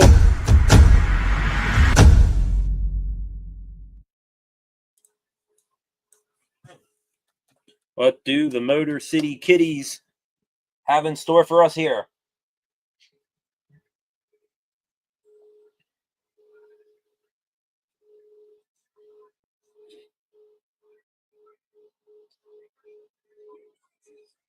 Okay, you guys are crazy. You guys are crazy. I hear someone hot mic caught. You guys are crazy.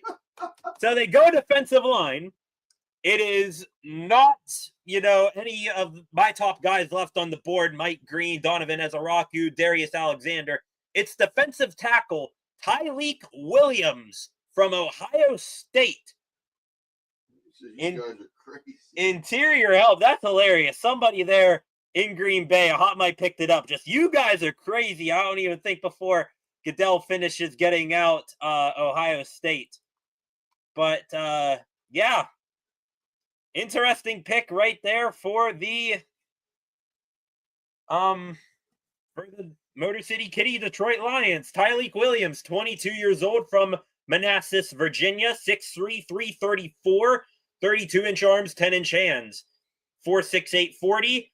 At Ohio State, played in 13 games last year, 46 total tackles, 16 solo, 8 tackles for loss, racked up 2.5 sacks, and had 1 pass defense. He did miss 3 games with an unknown injury last year.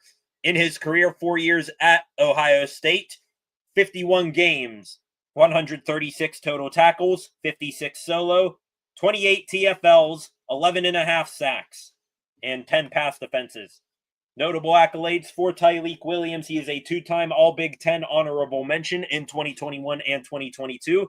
He then improved a little bit, became a two-time third-team All-Big Ten member in 2023 and 2024. All of that coming to a head with a 2024 college football playoff national championship ring around his finger with the Buckeyes. Analysis on Williams. Some strength of his. He has a powerful build and stance with a thick lower body and big, strong arms. Big, strong hands, excuse me. His explosive and aggressive verse steps and hands shoot gaps and beat blockers with power. Has the footwork and technique to hold up against double teams. And he is solid in filling gaps while being blocked to locate and tackle the runner. His 2 weaknesses I have here: has a tendency to pop up too high out of his stance, and he loses leverage too much. Needs to improve timing and efficiency of counter moves as well after initial blocks. Player comps for him: Daron Payne, Alim McNeil, current teammate of his now, and Jordan Jefferson. So Daron Payne, pretty good comp there for Tyleik Williams. Detroit going defensive line there. And now, who is on the clock here? It is the Washington Commanders who are on the clock. Defensive tackle Tyleik Williams is the pick. Looking at the Pirate game, still 3-3 in the bottom of the 7th inning. Kyle Nicholas on. At least they stopped the bleeding there after blowing a 3-0 lead. Commanders, like I said, are on the clock.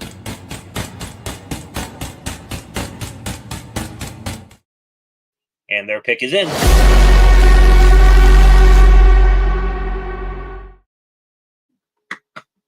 So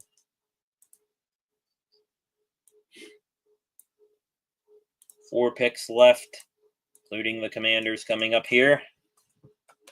They could go anywhere. Quarterback is definitely one of them, so you don't need to worry about Shedeur Sanders getting picked here, or really with any of the other teams in this first round, unless there's a trade. You got the last 4 teams here. Jaden Daniels for the Commanders, Josh Allen for the Bills, Patrick Mahomes for the Chiefs, and Jalen Hurts for the Eagles.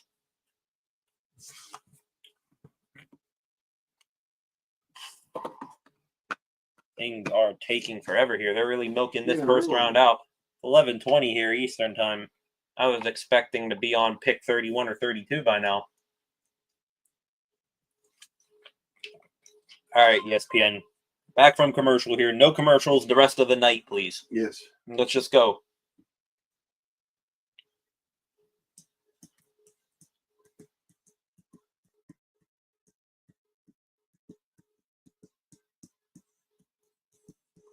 Showing the Commanders' notable additions there. Laramie Tunzel, Javon Kinlaw, Will Harris, Deebo Samuel. 2 big additions there in Tunzel and Samuel.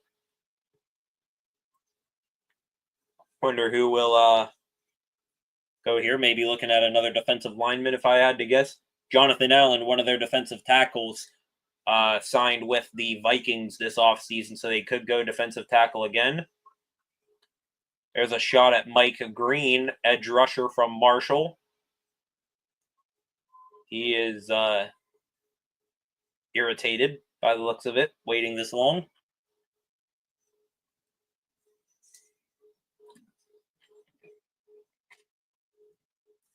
Pick is in. Looks like we are going to finally have it made here.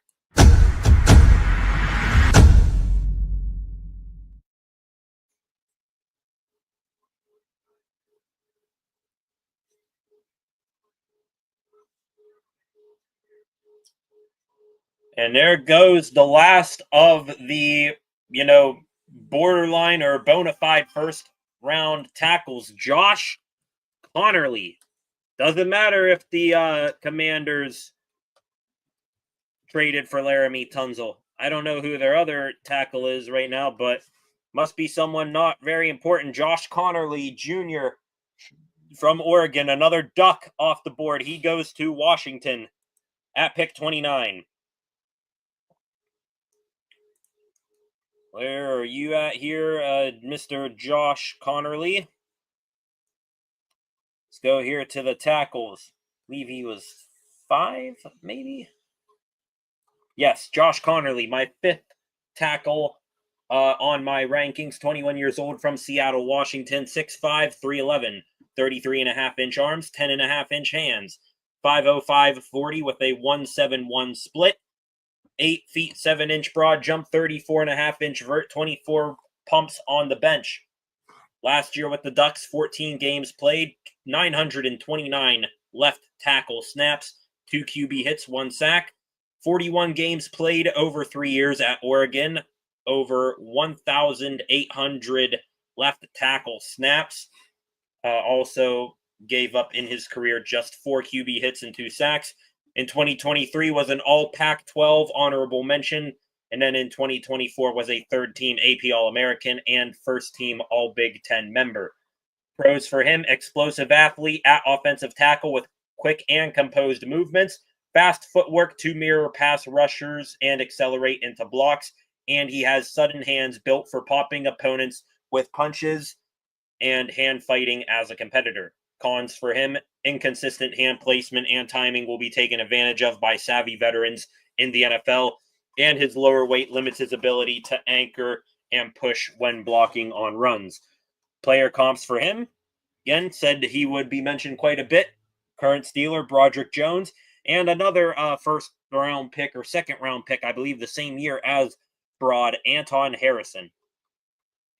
So that now makes, ladies and gentlemen, going through my tackles list here, we have Gray Zabel, Josh Connerly, Kelvin Banks Jr., Armand Membo, and Will Campbell. So 5 tackles, still a possible 6th first-round pick tackle, Josh Simmons from Ohio State, still there on the board, but also 2 guards have gone off as well, Donovan Jackson and Tyler Booker. So now we wait for what the Buffalo Bills are going to do.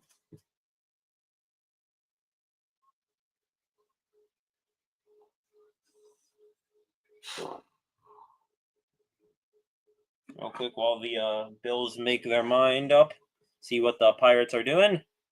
Real quick, Bills on the clock.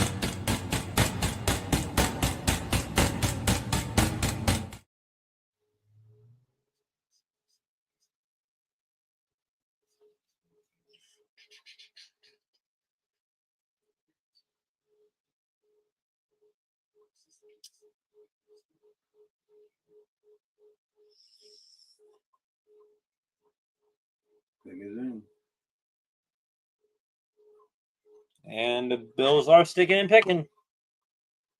Wondering, I have a feeling, I don't know what, but I have a feeling there's one more trade to come here. Maybe somebody sneak in the background to get like a 5th-year option on a Milroe or a Shedeur Sanders, someone like that.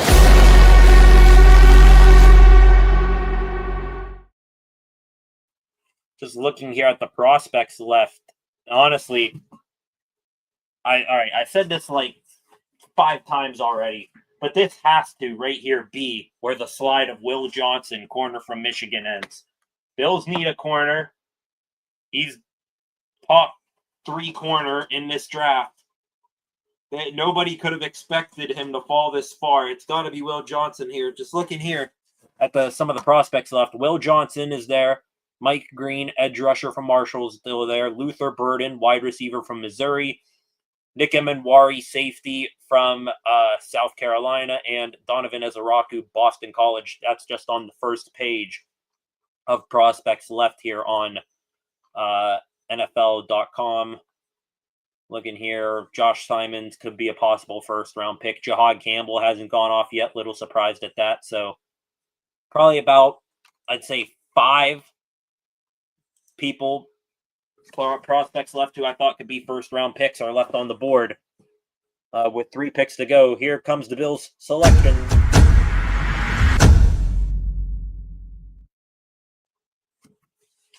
What you got going, Buffalo?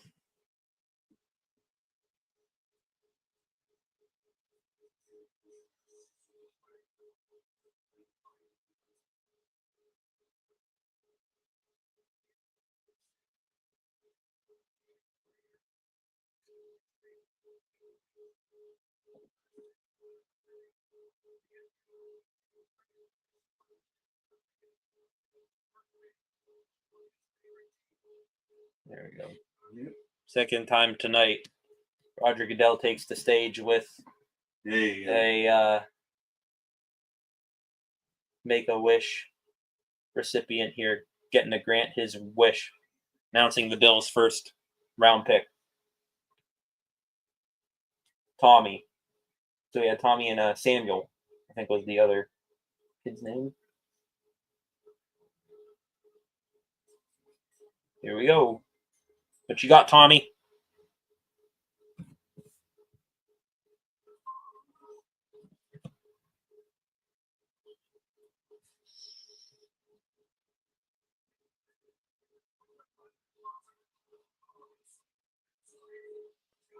Oh my goodness! Whoa. Oh my goodness! It's not Will Johnson!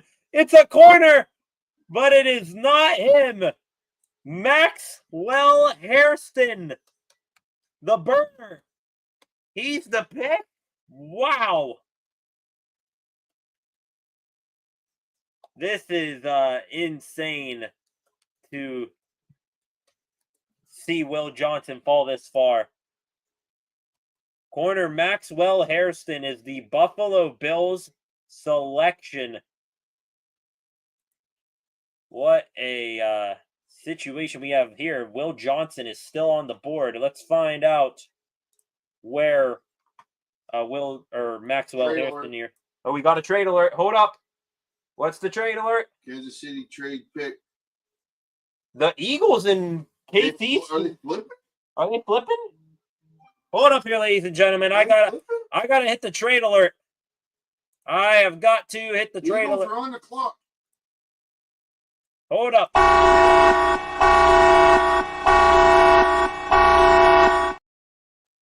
Very interesting here. The Eagles and the Chiefs, the 2 Super Bowl combatants. Chiefs had pick 31. Eagles had pick 32. They have swapped. Eagles are now on the clock.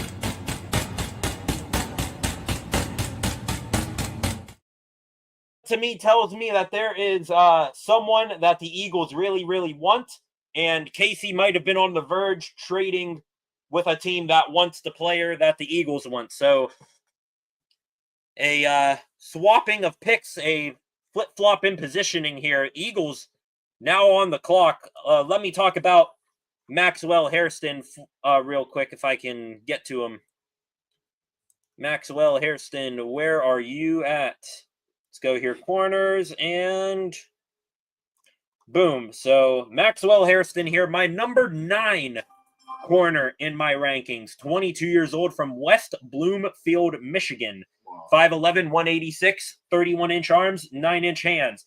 Again, ran the fastest 40 at this year's combine, a 4.2840. I'll let you read that from Bob Pumping on.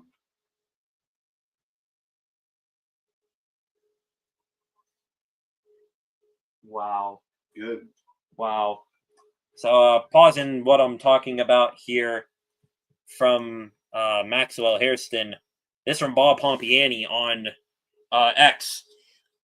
A very emotional and bittersweet night for Steelers' first-round pick, Derrick Harmon. His mother is on life support, and he plans to visit her shortly to tell her that the Steelers took him in the first round. Wow. Wow. Wow. Wow. A very bittersweet night. Probably the what should be the greatest night of that young man's life. Showing all his hard work in football all the sacrifices that his parents and his mom made to put him through football. Now he's a first-round pick, and fortunately, his mom on life support. Prayers to Derrick Harmon and the Harmon family, hoping for the best result in that situation. Wow. Flacco, yeah, wow, just wow. Man. Oh, yeah. Wow. No real good way to transition from that back to Maxwell Hairston. Like I said, fastest 40-yard dash at this year's combine, 4.29 or 4.28 40, a 1.5 flat 10-yard split. Good broad jump at 10 feet 9 inches. Good vert as well, nearly 40 inches, 39.5. At Kentucky last year, 7 games played, 19 total tackles, 1 sack, 4 pass defenses, 1 interception, which was returned for a pick 6 and 2 forced fumbles. Missed 5 games with a shoulder injury in 2024.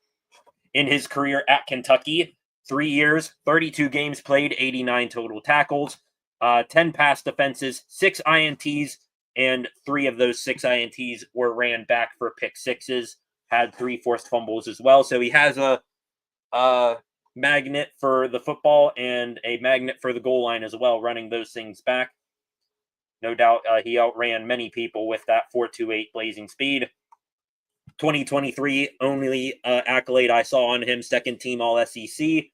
Pros for Hairston, high patience and IQ player, not getting fooled by route combos and reading the quarterback to anticipate when and where the ball is going. No doubt there. Effortlessly has the first step quickness, acceleration, and footwork to stay glued to wide receivers' routes, and he understands run play assignments and has solid tackling technique. 2 cons, inconsistent when anticipating and tracking throws well downfield, and he has a very light mass to him, which could make him a liability when pressing wide receivers and making tackles in the NFL. Player comps from him, Cam Smith, South Carolina Gamecock from a couple of years ago, if I'm not mistaken. And another guy, this is actually, I think, a pretty good comp, a light corner who's got blazing track speed. Current Baltimore Ravens corner, Nate Wiggins.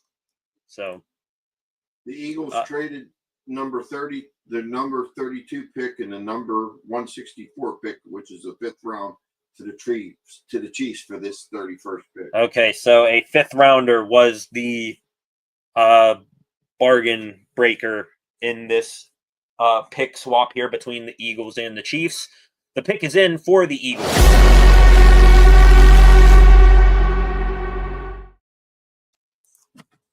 Let's see what's going on.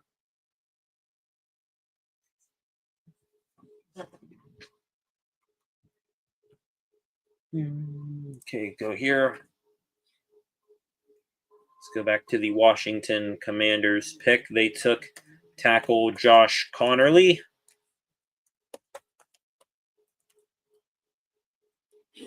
And then to the Bills here. They at number 30 took corner Maxwell Hairston. Shocking that Will Johnson is still there. So now here at pick 31, got to swap these two. Philadelphia Eagles awaiting their selection, and the Kansas City Chiefs will wait just a tad bit more at pick 32. They got an extra 5th round pick to do this pick swap. But now we wait here for Phillies selection. See how the Pirates are doing. 3-3, top of the 8th. And Emmanuel Valdez will hit a pop fly, caught by Mike Trout. So we will head to the bottom of the 8th. Bucks still tied 3-3 with the LA Angels, and hopefully the Bucks have someone good coming in relief here. The heart of the order, including Mike Trout coming up for the Halos. There's the pick there, flashed on the screen here. Here comes Goodell here to make the second to last pick of the night.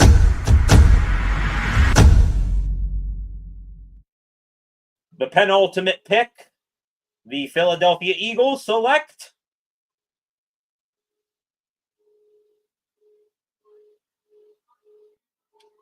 linebacker from Alabama, Jahad Campbell is off the board, and he goes to the Philadelphia Eagles. The Eagles keep adding to that defense.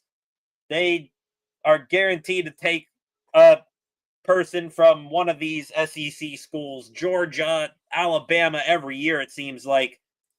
Jahad Campbell is the pick for the Birds.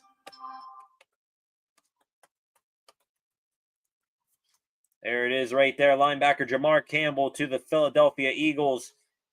Let me go back here to the linebackers. Jahad Campbell, like I said earlier, my number one linebacker in this class, just edging out Jalen Walker, who went number 15 to the Falcons tonight. 21 years old from Uriel, New Jersey. So, won't be too far from family, probably, New Jersey and Philly. 6'3", 244 pounds, 32.5-inch arms, 10.5-inch hands. Ran a 4.52 40 with a 1.53 10-yard split. 10.7 broad jump, didn't do anything else. At Alabama last year, 13 games played, 117 total tackles, 54 solo tackles, 12 tackles for loss, 5 sacks, 2 pass defenses, 1 INT, 2 forced fumbles, and 1 fumble recovery. 3 years with the Tide, 35 games played, 184 total tackles, 88 of those solo, 16 TFLs, 5.5 sacks, 5 pass defenses, 2 INTs, 2 forced fumbles, and 3 fumble recoveries. Was a first-team All-SEC member last year in 2024. Pros for Campbell, well-built NFL caliber off-ball linebacker in terms of height, weight, and length.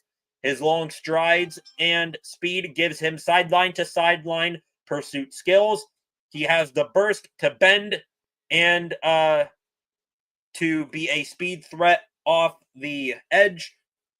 Lowers himself and mirrors running backs well as an open field tackler who rarely misses his target. And he is quick at reading and reacting to the quarterback, then uses his long arms to get a hand on the ball or even pick it.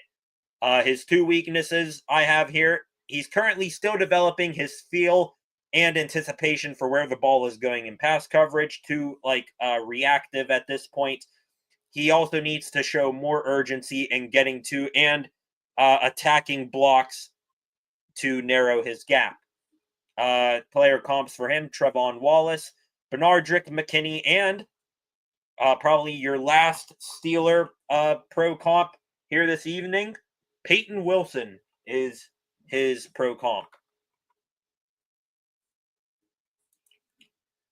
All right, last pick of the night. The Kansas City Chiefs, they are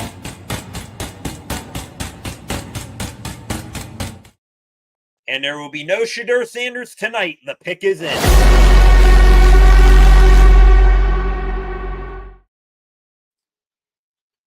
So, tomorrow, 33 overall. First pick in the second round. The Cleveland Browns are going to have... Oh, that's a great shot of the Eagles draft room. Really grainy. My camera right now has better quality than whatever camera they put in the Eagles draft room. But anyway, finishing my statement there, the Browns tomorrow, first pick of night 2, 33rd overall. They are going to have an interesting choice if they want a quarterback, either Jalen Milroe or Shedeur Sanders.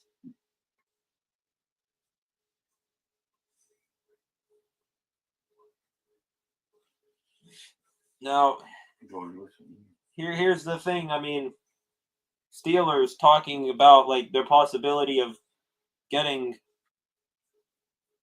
either Milroe or Sanders tomorrow night. You got a third round pick, 83rd overall. How aggressive do you want to be auctioning off assets next year? Maybe even dropping George Pickens. That's still a trade possibility. You just got to find the right partner. Turning back into the Bucks game here. Looks like Zach Neto, their shortstop, just hit a... Keep it. Emmanuel Valdez, a Wow. squib popper to first base. He juggled it there for a second, but Zach Neto, their shortstop there, hit a home run. So the Angels are now up 4-3 here in the 8th inning.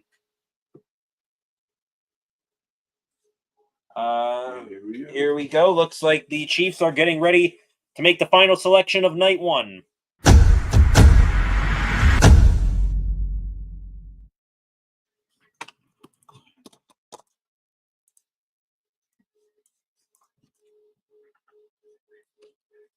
And there he goes. The final of the first of we got one Kansas City Chiefs fan there in the crowd giving the thumbs down, but the last of the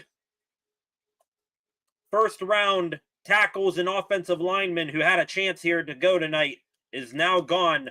Josh Simmons, that's now 8 or 9 offensive linemen have gone in the first round tonight. Simmons from Ohio State goes to KC, and they could use it.